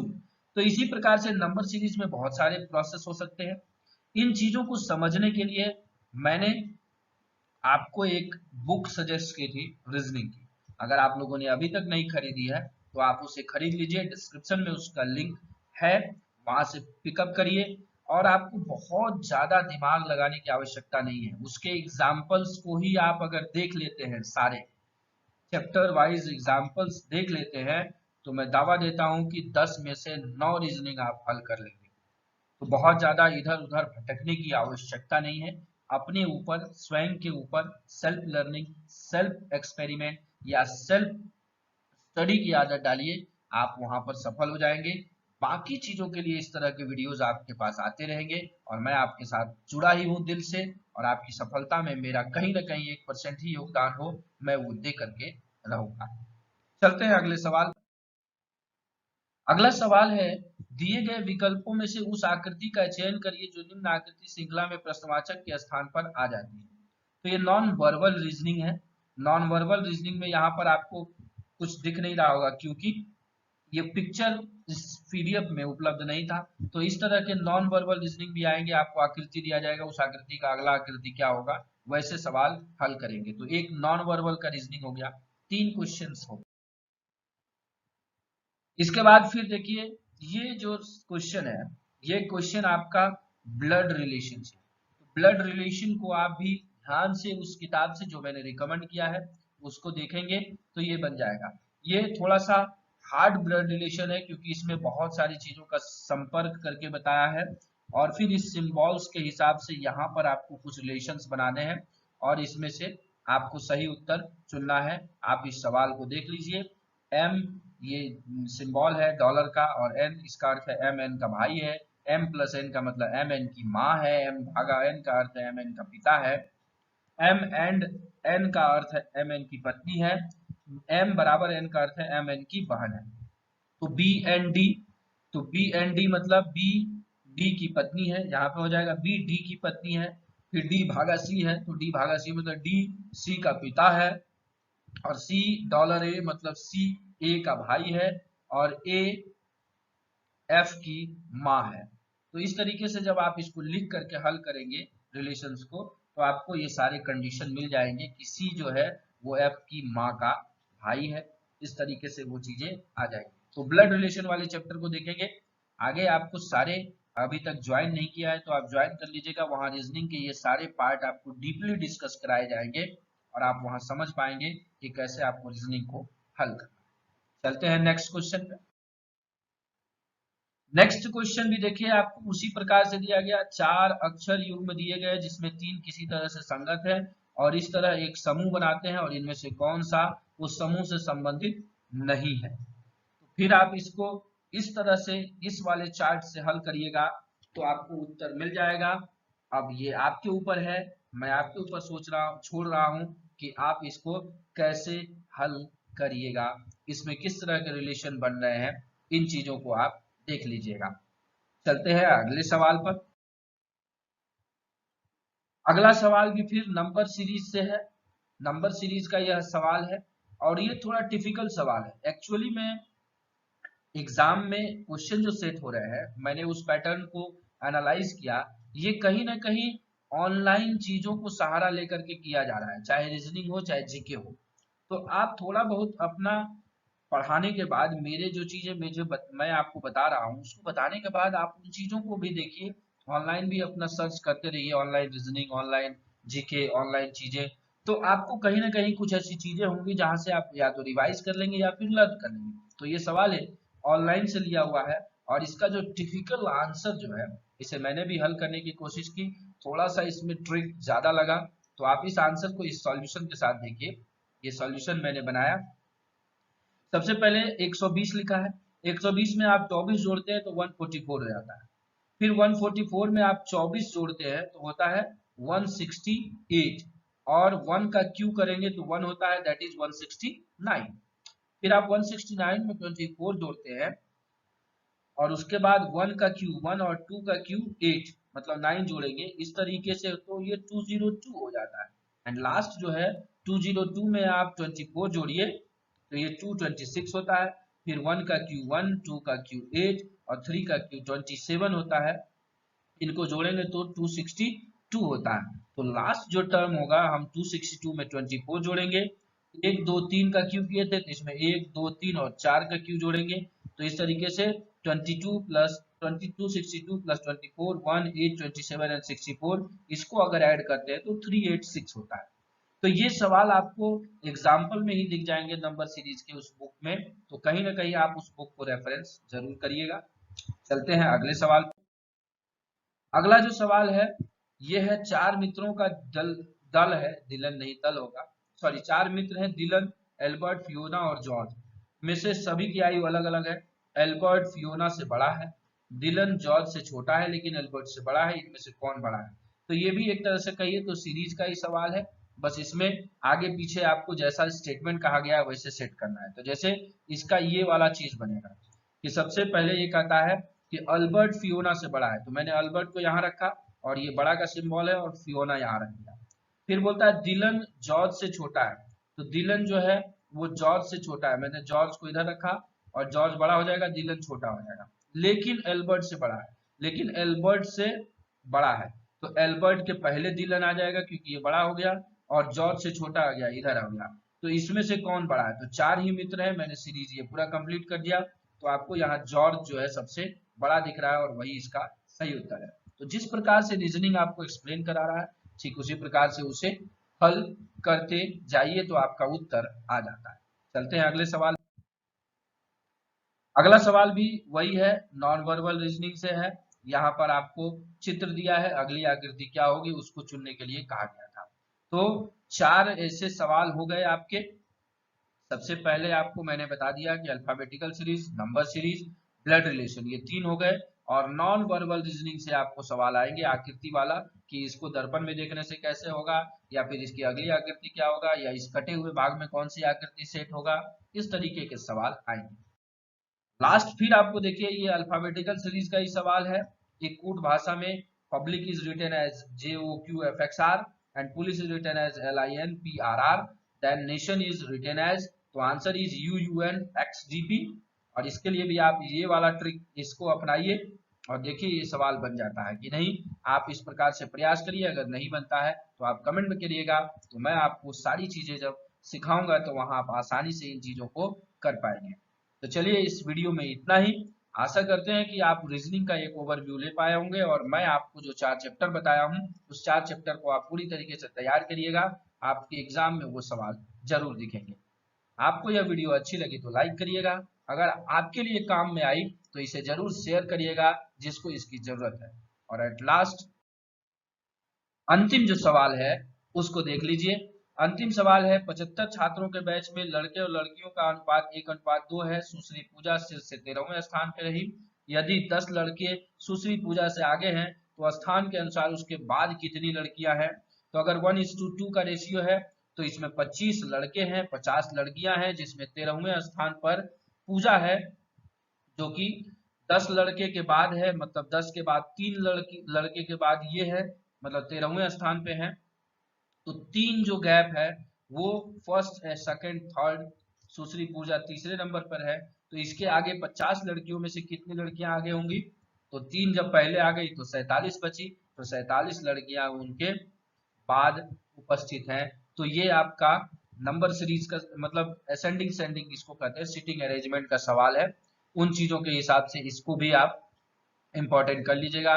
सिटिंग अरेंजमेंट एक चैप्टर है, वो भी मैंने यहाँ पर आपको इंपॉर्टेंट बताया। 5 इंपॉर्टेंट चैप्टर मैंने आपको बताए, alphabet series, number series, blood relation, non verbal reasoning and sitting arrangement. इससे संबंधित मैं वीडियोस आपको अपलोड कर दूंगा ज्वाइन बटन पे, जहां पर की गंभीरता से बताया गया है वो सारी चीजें, और आप उसे आसानी से हल कर लेंगे। उसको सीखने के बाद आप आसानी से सवालों को हल कर लेंगे।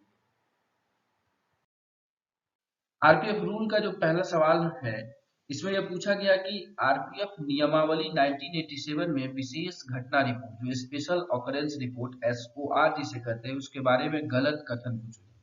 तो स्टेटमेंट बेस्ड सवाल है, थोड़ा सा ट्रिकी है, पूरा पढ़ेंगे। ट्रैक से छेड़छाड़, तोड़फोड़ और गंभीर दुर्घटनाओं के सभी मामलों में एसओआर रिपोर्ट भेजी जानी चाहिए, बिल्कुल सही है। हथियार, गोला बारूद और विस्फोटक की चोरी के मामले में एसओआर रिपोर्ट भेजी जानी चाहिए, ये भी सही है। इन मामलों के प्रावधान आरपीएफ नियमावली 1987 के नियम 230 में दिए गए हैं, ये भी बिल्कुल सही है। तो यहाँ पर क्या पूछा है, गलत कथन को पूछा है। तो जब आपने पहला तीनों ऑप्शन पढ़ा, तीनों आपके सही है, आप ये जानते हैं, तो ऑब्वियसली है कि चौथा उत्तर जो है वो गलत ही है। और इसमें ये गलत भी है कि ऐसे किसी भी अन्य मामले जो डीएससी सीनियर डीएससी की राय में एसओआर वर्गीकृत करने के लिए उपयुक्त हो, एसओआर रिपोर्ट भेजी जानी चाहिए, नहीं, ऐसी कोई बात नहीं है। एसओआर का अपना एक फॉर्मेट है, उसी फॉर्मेट में अगर कुछ घटना होती है तभी एसओआर भेजा जाता है। आगे क्वेश्चन डिस्कशन करने से पहले, जब तक मैंने पेपर देखा नहीं था, कुछ लोगों ने कहा कि सर आरपीएफ रूल से सवाल ही नहीं आए, लेकिन आपको आगे दिखेंगे कि आरपीएफ रूल से कितने सवाल आए। दूसरा जो सवाल है, आरपीएफ नियम 1987 के बारे में सही कथन का चयन करें। तो जब तक आप ये सही कथन, ये गलत कथन, इसलिए आपको ध्यान देना है कि क्वेश्चन पूरा पढ़ना है, इत्मीनान से पढ़ना है, आपको समझना है, तभी उत्तर लगाना है। चलिए, तो नियम 28 डायरेक्टिव जारी करने के लिए महानिदेशक की शक्ति संबंधित है। मैंने हजारों बार इस चीज को बता रखा है कि रूल 28 में जो है डायरेक्टिव इशू करता है उसी के तरह। फिर देखिए, दिए गए सभी विकल्प सही है, तो पहले हमको पढ़ लेना होगा। आरपीएफ नियम के तहत सुरक्षा न्यायालय द्वारा किसी भी मुकदमे को न्यायिक कार्यवाही माना जाता है, ये भी बिल्कुल सही है, क्योंकि सिक्योरिटी कोड के बारे में जब आप पढ़ें तो उसमें कहा गया है कि दांडिक कार्यवाही की जाती है, तो ये सारा न्यायिक कार्यवाही में भी आता है।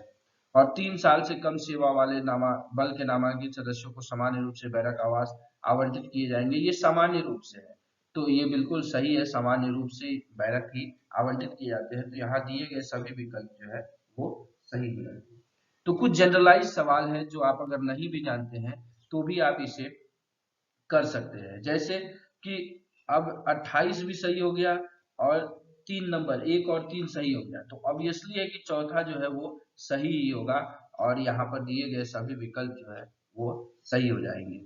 यही एक गलती आरटीआई में जब हम लोगों ने सवाल को किया था, जिस सवाल को कमेटी ने हटा दिया है, उसमें भी कमेटी को मेरी तरफ से दिए गए सभी विकल्प सही है को चुनना चाहिए था, क्योंकि ऑब्वियसली है कि 4 ऑप्शन जब हो उसमें 2 ऑप्शन सही दिख रहा हो, तो तीसरा ऑप्शन सही ही मान लिया जाता है, क्योंकि अगर ऑप्शन में दिए गए सभी विकल्प सही है तो। चलते हैं आगे। अगला जो सवाल पूछा गया, court of inquiry. Court of inquiry के बारे में गलत कथन चुने, तो आप कमेंट करिएगा कि कोर्ट ऑफ इंक्वायरी जो है वो किस रूल में वर्णित है। सबसे पहले ऑप्शन दिया है, इसकी अध्यक्षता कोई भी ऐसा अधिकारी कर सकता है जो निरीक्षक पद से नीचे का ना हो। बिल्कुल सही है, उसमें ये लिखा गया है डायरेक्टली कि निरीक्षक के पंक्ति से नीचे का नहीं होना चाहिए। यह फोर्स के मोटर वाहनों की दुर्घटना के मामले में आयोजित किया जाता है। ये भी सही है कि अगर अपना जो गाड़ी है फोर्स का, अगर वो किसी प्रकार से दुर्घटनाग्रस्त हो जाता है, एक्सीडेंट हो जाता है, तो इस मामलों में कोर्ट ऑफ इंक्वायरी की जाती है। इसे केवल मंडल सुरक्षा आयुक्त या उनके वरिष्ठ अधिकारी के आदेश से ही गठित किया जा सकता है। तो आगे आपके लिए एक मास्टर वर्ड बता रहा हूँ कि जिस भी स्टेटमेंट में आपको केवल दिख जाए लिखा हुआ, तो थोड़ा संभल जाइएगा और उस स्टेटमेंट को 2-3 बार पढ़िएगा, वहां पर जरूर कुछ न कुछ कमियां होंगी। वैसे इस सवाल का सही उत्तर यही है, ये केवल मंडल सुरक्षा आयुक्त नहीं होगा, एएससी भी जो है उसे आदेश करता है गठित करने का। और चौथा है, यह फोर्स के सदस्यों द्वारा गोली चलाने के प्रत्येक मामले के लिए जरूरी है। तो सही बात है, एक्सीडेंटल फायरिंग अगर होता है तो उसमें कोर्ट ऑफ इंक्वायरी की गठन की भी जाती है। तो मैंने भी आपको ये बता रखा था एग्जाम से पहले, जब रूल 7G2 का एएसआई का एग्जाम हुआ नहीं था, तो मैंने ये कहा था कि आपको कोर्ट ऑफ इंक्वायरी पूछा जाएगा, लेकिन सीधे तरीके से नहीं। एसओआर पूछा जाएगा, सीधे तरीके से नहीं। एसआर भी पूछा जाएगा, सीधे तरीके से नहीं। वही चीज हुआ था, और जिन लोगों ने इन चीज पर ध्यान दिया था मेरी छोटी छोटी बातों पर, आज वो सफल हो चुके हैं। चलिए देखते हैं आगे। अगला सवाल, आरपीएफ नियमावली 1987 के संदर्भ में सही कथन का चुनाव करें। अब इसमें देखिए, आरपीएफ नियमावली का अध्याय 14 अनुशासनात्मक और दंडात्मक सजाओं से संबंधित है। आरपीएफ नियमावली का अध्याय 10 वर्दी और उपकरण से संबंधित है। आरपीएफ नियमावली की अनुसूची 3 वरिष्ठ अधिकारियों की प्रशासनिक शक्तियों से संबंधित है। वहीं नियम 247 जमाव के तितर बितर होने से संबंधित है। तो इसमें सही कथन को पूछा गया था। तो आप देखिए, आरपीएफ नियमावली के अध्याय 14 में अनुशासनात्मक और दंडात्मक सजाओं का वर्णन नहीं है। जो डिसिप्लिनरी एंड पीनल पनिशमेंट है वो अध्याय 12 में है। अध्याय 14 में क्या है, इन्वेस्टिगेशन के बारे में बताया गया है, जो 221 से लेकर 232 तक शुरू होता है। इसके बाद है आरपीएफ नियमावली के अध्याय 10 में जो है वर्दी और उपकरण के बारे में बताया गया है। एकदम सही है, यहाँ पर यूनिफॉर्म एंड इक्विपमेंट्स के बारे में या अकाउंटमेंट्स के बारे में बताया गया है। तो दूसरा तो सही हो जाता है ऑप्शन। तीसरा ऑप्शन देखते हैं, आरपीएफ नियमावली की शेड्यूल 3। शेड्यूल 3 में जो है, ये शेड्यूल 2 में बताया गया है power of administrative power of superior officials के बारे में शेड्यूल 2 में बताया गया है। वहीं अनुसूची 3 में क्या बताया गया है, इसे आप कमेंट बॉक्स में बताइएगा मुझे। कमेंट बॉक्स में मैं सवाल इसलिए भी पूछता हूं ताकि आप इसी बहाने फिर से अपने नोट्स को उल्टाएं। अगर आपको याद नहीं है, गूगल करें या कुछ भी करें, इससे क्या होगा, 2-4 सवाल आप और भी पढ़ लेंगे। नियम 247 विधि विरुद्ध जमाव के तितर बितर करने से संबंधित है, नहीं। नियम 247 प्लेट्स से संबंधित है, प्लेट्स। तो इस तरीके से ऑप्शन 2 इसका सही उत्तर हो जाता है। तो देखिए, यहाँ पर भी स्टेटमेंट बेस्ड सवाल पूछे गए। अभी तक 4 सवाल हम लोगों ने आरपीएफ रूल के डिस्कशन किए। चलते हैं आगे। अगला जो सवाल है वो है, आरपीएफ नियम 1987 में प्रदान किए गए उत्कृष्ट कर्मियों की पदोन्नति के बारे में निम्नलिखित प्रावधानों पर विचार करें। तो ये रूल 73 जो है, 72 पे आप तैयारी कर रहे थे, 73 से ये सवाल पूछा गया है। वीरता के लिए भारतीय पुलिस पदक प्राप्त करने वाले प्राप्तकर्ता को मौजूदा रैंक या ग्रेड से सीधे उच्च रैंक या ग्रेड में असमय पदोन्नति दी जाती है। मतलब ये कहा जाता है कि जो भी इंडियन पुलिस मेडल प्राप्त कर रहे हैं उनको सीधे ही उच्च ग्रेड में पदोन्नति दे दी जाती है। तो ये बिल्कुल सही है।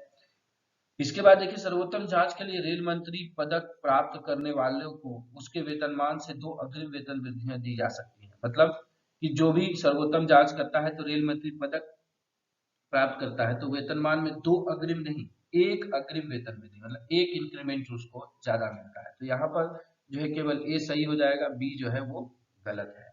चलते हैं आगे। अगला सवाल देखिए, फिर आरपीएफ नियमावली 1987 में विशेष रिपोर्ट। पहले हमने स्पेशल ऑकरेंस रिपोर्ट एसओआर को पढ़ा, अब एसआर के मामले में गलत कथन पूछा है। इन मामलों के प्रावधान आरपीएफ नियमावली 1987 के नियम 229 में, तो बिल्कुल सही है।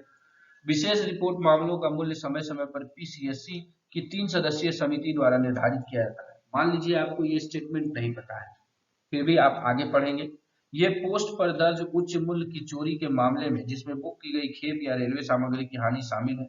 ये भी सही है कि बुक कंसाइनमेंट से संबंधित अगर थेफ्ट होता है उसका जो है 40,000 सॉरी उसका 80,000 से शुरू होता है, वही रेलवे मटेरियल्स जो है वो 40,000 से शुरू होता है, वहां से फिर स्पेशल रिपोर्ट शुरू हो जाता है। यदि राजधानी एक्सप्रेस में चोरी ट्रेन के चोरी हुए सेंट्रल बफर कपलर की कीमत 62,000 रुपए है तो एक विशेष रिपोर्ट केस है। यहाँ देखिए सेंट्रल बफर कपलर जो है वो क्या है, ये एक रेलवे मटेरियल है और रेलवे मटेरियल तो 40,000 से ऊपर में ही विशेष रिपोर्ट स्पेशल रिपोर्ट जाने लगता है। तो उसके देखिए सुपरविजन नोट जारी हो जाता है, तो यहाँ पर भी ये सही हो जाता है। तो जब आप तीन ऑप्शन अपने आप सही कर लिए तो गलत कौन सा हो जाता है, दूसरा अपने आप गलत हो जाता है। ऑप्शंस को आप सही ढंग से एनालाइज करेंगे तो आप 90% सवाल को जो है बड़े आसानी से हल कर लेंगे। चलते हैं आगे। अब जो सवाल था वो स्टैंडिंग ऑर्डर एंड डायरेक्टिव को हम लोग यहाँ पर डिस्कशन कर लेंगे। तो देखिए आपको ये पता चल गया कि 6 सवाल जो है आरपीएफ रूल से भी पूछे गए। बहुत है, 6 सवाल काफी है। अगर आपको 80 सवाल पूछे जाते हैं या 100 सवाल पूछे जाते हैं उसमें इतना बड़ा सिलेबस में से 6 सवाल मिलता है तो एक बहुत ही सुनहरा अवसर है उसे अगर आप थीम बेस्ड पर पढ़े होते। अब स्टैंडिंग ऑर्डर्स और डायरेक्टिव, मेरा 2 वीडियो है स्टैंडिंग ऑर्डर पर एक है और डायरेक्टिव पर अलग है। 2 वीडियो में से कुल जो है 6 या 8 सवाल आए हैं। चलिए देखते हैं कौन सा निर्देश आरपीएफ कर्मियों के लिए सोशल मीडिया के उपयोग के संबंध में दिशा निर्देशों संबंधित है। बहुत ही करंट में ये डायरेक्टिव निकला था, डायरेक्टिव 54, क्योंकि सोशल मीडिया का बहुत ज्यादा मिसयूज हो रहा था अपने बल सदस्यों के द्वारा और वो सही ढंग से उसका उपयोग नहीं कर पा रहे थे। इस कारण से ये डायरेक्टिव निकला और डायरेक्टिव 54 जो है इसका सही उत्तर है। चलते हैं अगला। तो फिर देखिए कौन सा डायरेक्टिव जो है निर्देश आरपीएफ द्वारा ट्रेन स्क्वाडिंग के संबंध में दिशा निर्देश प्रदान करता है।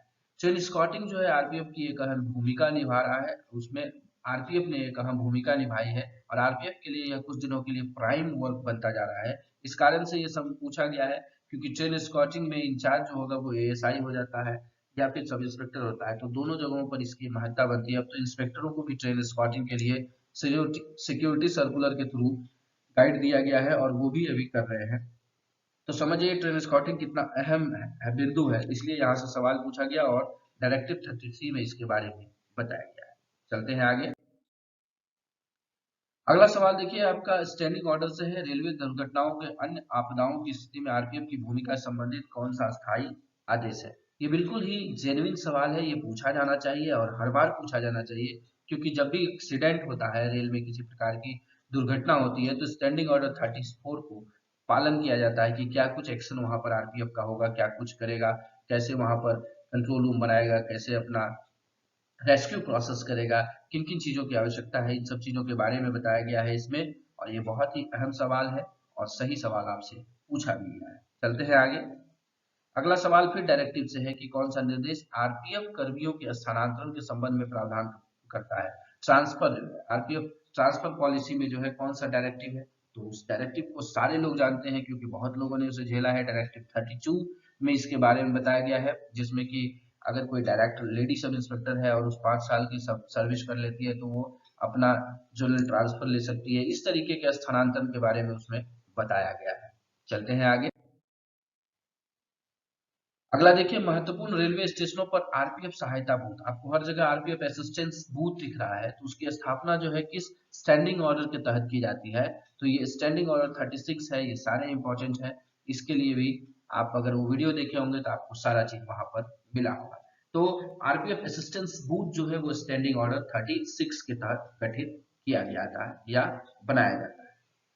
फिर दिया आरपीएफ स्टैंडिंग ऑर्डर 111 के बारे में गलत कथन बताइए। ये बहुत ही इंपॉर्टेंट है क्योंकि आरपीएफ स्टैंडिंग ऑर्डर 111 जो है 111 ये अभी काफी चर्चा में है, जिसमें कि पेटी पनिशमेंट नॉन पेटी पनिशमेंट के बारे में, पेटी केसेस नॉन पेटी केसेस के बारे में बताया गया है कि इंक्वायरी ऑफिसर कितने दिनों में पेटी केसेस या नॉन पेटी केसेस को इंक्वायरी करेगा। तो लिया दिए गए विकल्पों में से कोई नहीं, सबसे पहले गलत कथन में ठीक है। आगे है गैर मामूली जो नॉन पेटी केसेज हैं ईओ द्वारा जांच मामला दर्ज होने की तारीख के 30 दिन के भीतर पूरी की जानी चाहिए। अच्छा ठीक है। इसके बाद तीसरा स्टेटमेंट पढ़ते हैं, यह रेलवे अधिनियम के तहत दर्ज मामलों को 2 श्रेणियों में वर्गीकृत करता है, मामूली और गैर मामूली। ठीक है, पेटी और नॉन पेटी, ये बिल्कुल सही है। इसके बाद है, इसका उद्देश्य रेलवे अधिनियम 1989 के तहत दर्ज मामलों के शीघ्र निपटान की प्रक्रिया को सुव्यवस्थित करना है, इसीलिए लाया है गया, इसमें टाइम फ्रेम निर्धारित किया गया है। तो आप देखिए कि दोनों ऑप्शन जो है वो सही हो जाते हैं। यहाँ गलत पूछा है तो दिए गए विकल्पों में से कोई नहीं, मतलब कि हो सकता है कि तीनों सही हो जाए, लेकिन जब ये यहाँ पर आएंगे तो नॉन पेटी केसेस के लिए 30 दिन दिया गया है, जो कि गलत है। ये कितना है तो आप इसे कमेंट में बॉक्स में बताएंगे, ताकि आपको वो चीज जिंदगी भर के लिए याद हो जाए। तो इस तरह से देखिए 8 सवाल आपको स्टैंडिंग ऑर्डर एंड डायरेक्टिव से मिले। और भी सवाल है, और सवाल देखते हैं। लास्ट सवाल जो पूछा गया इसमें, कौन सा स्थायी आदेश आरपीएफ के डॉग स्क्वाड्स के प्रबंधन से संबंधित है? डॉग स्क्वाड काफी अहम भूमिका राजधानी, बड़े बड़े स्टेशनों पर चेकिंग के लिए किया गया है, और सर्विलांस के लिए, चेकिंग के लिए किया गया है, ताकि बॉम्ब का डिफ्यूजन किया जा सके या उसे डिटेक्ट किया जा सके डॉग स्क्वाड के तहत। तो स्टैंडिंग ऑर्डर 84 में इसके बारे में बताया गया है। तो आप देखिए यहाँ पर आपको 8 से 9 सवाल आपको स्टैंडिंग ऑर्डर डायरेक्टिव से दिखे, जो कि एकदम हलवा जिसको कहा जाए, बहुत ही इजी थे। और इससे आपने गलत किया होगा तो आप जरूर, मैं दावा करता हूं कि इसमें से अगर किसी ने कुछ गलत किया होगा तो वो जरूर आज सेलेक्ट नहीं हो पाया होगा। चलिए देखते हैं वर्किंग ऑफ रेलवेज पर कि क्या कुछ सवाल पूछे गए थे। पहला सवाल देखिए, नीचे दिए कथनों में सही कथन को चुनना है। रेल कर्मचारी 720 दिनों के चाइल्ड केयर लीव के लिए पात्र है, ठीक है। रेल सेवक अधिकार के रूप में, सॉरी, सही कथन चुनना है तो ये गलत है, 720 नहीं 730 दिनों के लिए चाइल्ड केयर लीव के लिए पात्र है। रेल सेवक अधिकार के रूप में छुट्टी का दावा कर सकता है, नहीं। Leave is not your right, पहला ही वर्ड लिखा हुआ है, जो लीव मैंने पढ़ाया था आपको उसमें ये लिखा हुआ है कि leave is not your right. उसके बाद है, मातृत्व अवकाश और चाइल्ड केयर लीव के अवकाश को खाते से डेबिट किया जाता है, ऐसा नहीं है, ये डायरेक्टली डेबिट होता है। तो इस कारण से ये भी यहाँ पर सही नहीं है। उसके बाद 2 से कम जीवित बच्चों वाली महिला रेलवे प्रशिक्षु या कर्मचारी को 180 दिनों के लिए मातृत्व अवकाश दिया जाता है, बिल्कुल सही है। जो मैटरनिटी लीव है 180 दिन का दिया जाता है। तो सही कथन इसमें कौन सा हो गया? चौथा सवाल जो है, चौथा ऑप्शन जो है वो सही हो जाता है। तो ये बिल्कुल देखिएगा आप कैसे चीजों को पूछा गया है। आपसे सब चीज जानने की अपेक्षा की गई है, लेकिन उस अपेक्षा में भी थोड़ी सी रेस्ट्रिक्शंस लगाए गए हैं कि आपको क्या कुछ आपसे संबंधित है वो जाने। जैसे आप आरपीएफ कर्मी हैं, लेडी कर्मी हैं, तो आपको ये सारे चीज की फैसिलिटी आपको मिलता है। आप आरपीएफ जेंट्स कर्मी हैं, आपको लीव की फैसिलिटी मिलता है। तो इन सारे चीजों से आपको संबंधित सवाल पूछे गए हैं, जिसे कि जानना आपसे अपेक्षित है। डिपार्टमेंट आपसे यह अपेक्षा करता है कि आप इन चीजों को जरूर जानें। चलते हैं आगे। अगला सवाल देखिए, रेलवे में उपयोग किए जाने वाले ऑनलाइन पोर्टल्स के बारे में निम्नलिखित कथनों पर विचार करें। IREPS का पूर्ण रूप जो है इंडियन रेलवे ई परचेजिंग सिस्टम है। दूसरा है RBMS का पूर्ण रूप जो है आरपीएफ बैरक मैनेजमेंट सिस्टम है। RBMS जो है आरपीएफ बैरक मैनेजमेंट सिस्टम, ये मैंने आपको पढ़ा रखा है, बिल्कुल सही भी है। लेकिन वहीं पर देखिए इंडियन रेलवे ई परचेजिंग सिस्टम जो है, तो आप यहाँ पर इस शब्द को देखिए, परचेजिंग। परचेजिंग क्या हुआ? आपको घर के लिए चीनी खरीदना है, आप गए पैसा लेकर के चीनी खरीद के लेकर के आ गए। लेकिन जब डिपार्टमेंटल बेस पर कोई भी चीज परचेज किया जाता है तो उसको इस तरीके से नहीं है कि आज आपको 2 किलो दाल की जरूरत हुई तो आप गए परचेज कर लिए, नहीं। या आपको 2 डॉग की जरूरत है, स्लीपर डॉग की, तो आप उसको गए बाजार में और खरीद के आ गए, नहीं। एक प्रोसेस है उसका, उस प्रोसेस को बोलते हैं प्रोक्यूरमेंट। तो कभी भी डिपार्टमेंटल लेवल पर परचेजिंग नहीं, प्रोक्यूरमेंट शब्द का यूज किया जाता है, इसलिए इंडियन रेलवे ई प्रोक्यूरमेंट सिस्टम यहाँ पर होगा। और दूसरा ऑप्शन सही है, पहला गलत। देखिए फुल फॉर्म से सवाल पूछे गए, फुल फॉर्म वाले वीडियोज में मैंने इन सब चीजों को कर रखा है कवर। ओएचई का पूर्ण रूप बार बार मैंने किया है, ओवरहेड इक्विपमेंट्स है, यहाँ ओवरहेड इलेक्ट्रिकल वायर दिया है, दैट मींस गलत है। कोरस भारतीय रेलवे की सुरक्षा के लिए आरपीएफ कमांडो यूनिट है, बहुत ही चर्चित चीज है ये, तो बी जो है सही है, और ये आसानी से केवल बी सही हो जाएगा। आप हमें कमेंट करके बताइएगा कि कोरस का फुल फॉर्म क्या है, मैंने कोरस का फुल फॉर्म आपको कवर कराया है। चलते हैं आगे। अगला जो सवाल है, ईएमयू का पूर्ण रूप इलेक्ट्रिक मल्टीपल यूनिट है, ठीक है। इलेक्ट्रिक मल्टीपल यूनिट या इलेक्ट्रिकल मल्टीपल यूनिट दोनों इसको बोलते हैं। और वही एससीसीआर रेलवे जोन का मुख्यालय मध्य प्रदेश में है। यहाँ आपको स्टेट पूछ दिया, मध्य प्रदेश में नहीं है। एससीसीआर का मुख्यालय बिलासपुर जो कि छत्तीसगढ़ में है। तो ये मध्य प्रदेश यहाँ पर गलत हो जाता है, इसलिए केवल एक सही होता है। चलते हैं आगे। आरएसएमएस का पूर्ण रूप क्या है? तो आरपीएफ सिक्योरिटी मैनेजमेंट सिस्टम। बहुत लोगों ने कमेंट करके मुझे बताया था एग्जाम के बाद कि सर एग्जाम में ऐसा प्रेशर हुआ कि आरएसएमएस का फुल फॉर्म तक हम भूल गए। तो इन चीजों को आप देखिएगा, क्योंकि एग्जाम की अपनी खूबी होती है, परीक्षा का अपना ये स्वैग है जो कि सबके ऊपर हावी होता है। तो RPF security management system is the right answer of this question. RSMS का फुल फॉर्म एब्रिविएशन। चलते हैं आगे। अगला देखिए, फिर आपको फुल फॉर्म से आईएसएस का full form instant security system, no, integral security system, तो ये गलत हो गया। सीसीटीवी क्लोज सर्किट टेलीविजन, तो बी सही हो गया। तो केवल बी। बहुत ही आसान सवालों का भंडार था, आप लोग पेपर में 80 से 80 ला सकते थे। चलते हैं आगे। डीआरएस कार्ड का उपयोग क्या होता है? बुक की गई खेप की कमी या हानि के बारे में रिपोर्ट? नहीं। समय पालन के नुकसान के बारे में? नहीं। कोचों की यांत्रिक और विद्युत फिटिंग की कमियों के बारे में? यस। जो कोचों की मैकेनिकल एंड इलेक्ट्रिकल फिटिंग्स है उसमें अगर कोई डेफिशिएंसी होता है उसका रिपोर्ट डीआरएस कार्ड में किया जाता है।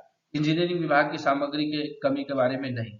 ये मैकेनिकल एंड इलेक्ट्रिकल फिटिंग्स जो है कोचों की, उसके बारे में ही इसमें दर्ज किया जाता है। चलते हैं आगे।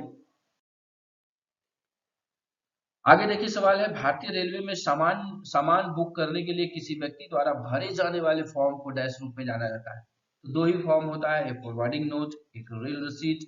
ठीक है, तो जो सामान को बुक करने के लिए व्यक्ति आता है वो फॉरवर्डिंग नोट भरता है, अग्रेशन नोट भरता है, तब उसका जो है उसके बेस पर फिर आरआर इशू होता है, उसका सामान बुक होता है।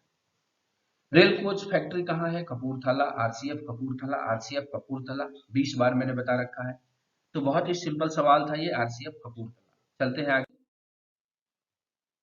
अगला सवाल देखिए, आरपीएफ कार्यप्रणाली में प्रयुक्त अपराध रजिस्टरों के संबंध में कौन सा मिलान गलत है? पूछा है, गलत पूछा है। तो केस प्रॉपर्टी रजिस्टर अगर देखें तो बहुत ही सिंपल, C5 में होगा, यहाँ C7 है तो ये गलत हो जाता है। आगे भी पढ़ लीजिए ताकि आपको आगे के एग्जाम के लिए याद हो जाए। C1 में damage deficiency message register, C8 में criminal railway criminal confidential register होता है, और C4 में आपको स्पेशल रिपोर्ट रजिस्टर होता है। तो वर्किंग ऑफ रेलवेज के भी सवाल आप देख सकते हैं कि इस तरीके से पूछे गए। अब हम लास्ट एक डिजास्टर को भी कवर कर लेते हैं इसी वीडियो में कि डिजास्टर से सवाल कैसे पूछे गए। सबसे पहला, इसमें से कौन राष्ट्रीय संकट प्रबंधन समिति का प्रशासक या प्रमुख होता है? ये एकमात्र ऐसा सवाल है जिसने मैंने अपने चैनल पर डिस्कस किया है, बाकी किसी ने इसको डिस्कस नहीं किया है इस सवाल को, और ये सवाल हूबहू वैसे ही आ गया, जो कि कैबिनेट सेक्रेटरी इसका सही उत्तर होगा। चलते हैं आगे। अगला जो है, प्रत्येक मंडल की आपदा प्रबंधन टीम में कितने आरपीएफ सदस्य होते हैं? तो 15 होते हैं मंडल के डिजास्टर मैनेजमेंट टीम में। चलते हैं आगे। अन्य की तुलना में सर्वाधिक अस्थिर विस्फोट कौन सा है? मतलब जो कि अनसेटल्ड बॉम्ब या विस्फोटक कहते हैं। तो क्या है इसमें? क्या आरडीएक्स है, टीएनटी है, बारूद है, या नाइट्रोग्लिसरीन है? तो ये नाइट्रोग्लिसरीन जो है ये इन चारों में सबसे ज्यादा जो है अस्थिर है, अनसेटल्ड एक्सप्लोसिव। चलते हैं आगे। अगला सवाल देखिए, राष्ट्रीय आपदा प्रबंधन प्राधिकरण किस मंत्रालय के अंतर्गत आता है? तो ऑब्वियसली मैंने 20 बार आपको बताया है, गृह मंत्रालय के अंतर्गत आता है। और राष्ट्रीय आपदा प्रबंधन संस्थान का मुख्यालय कहाँ है? तो नई दिल्ली में है। डिजास्टर मैनेजमेंट के लिए जो मैंने लास्ट माइनर एक्ट के लिए वीडियो दिया था, जिसमें आरटीआई था, डिजास्टर मैनेजमेंट था, और भी बहुत सारे एनडीपीएस, ये सारे सवाल उसमें मैंने ऑब्जेक्टिव कवर किए थे। अगर आप उस वीडियो को देखे होंगे तो वहां से आपको ये 4 सवाल इसमें से मिल गए। तो इस डिस्कशन को अब हम यहीं पर कंक्लूड करेंगे। देखा कि हमने किस प्रकार के सवाल पूछे गए थे और हमें आगे किस प्रकार की रणनीति रखनी होगी। बहुत ज्यादा हैक्टिक होने की आवश्यकता नहीं है, बहुत ही आसान सवालों का उसमें भी संग्रह रहेगा और वो भी पूछा जाएगा, आप उसे आसानी से हल कर लेंगे। तो चलिए वीडियो को यही समाप्त करते हैं। अगर आपको वीडियो अच्छा लगा हो तो लाइक करके मेरा मोटिवेशन बढ़ाइएगा। अगर चैनल पे पहली बार आए हैं तो सब्सक्राइब करिएगा और बेल आइकन को प्रेस करिएगा ताकि आपके पास सभी नोटिफिकेशन समय से चले जाए। चलिए अंत में इस वीडियो को ध्यानपूर्वक देखने के लिए आप सभी मित्रों का प्रेम पूर्वक दिल से धन्यवाद।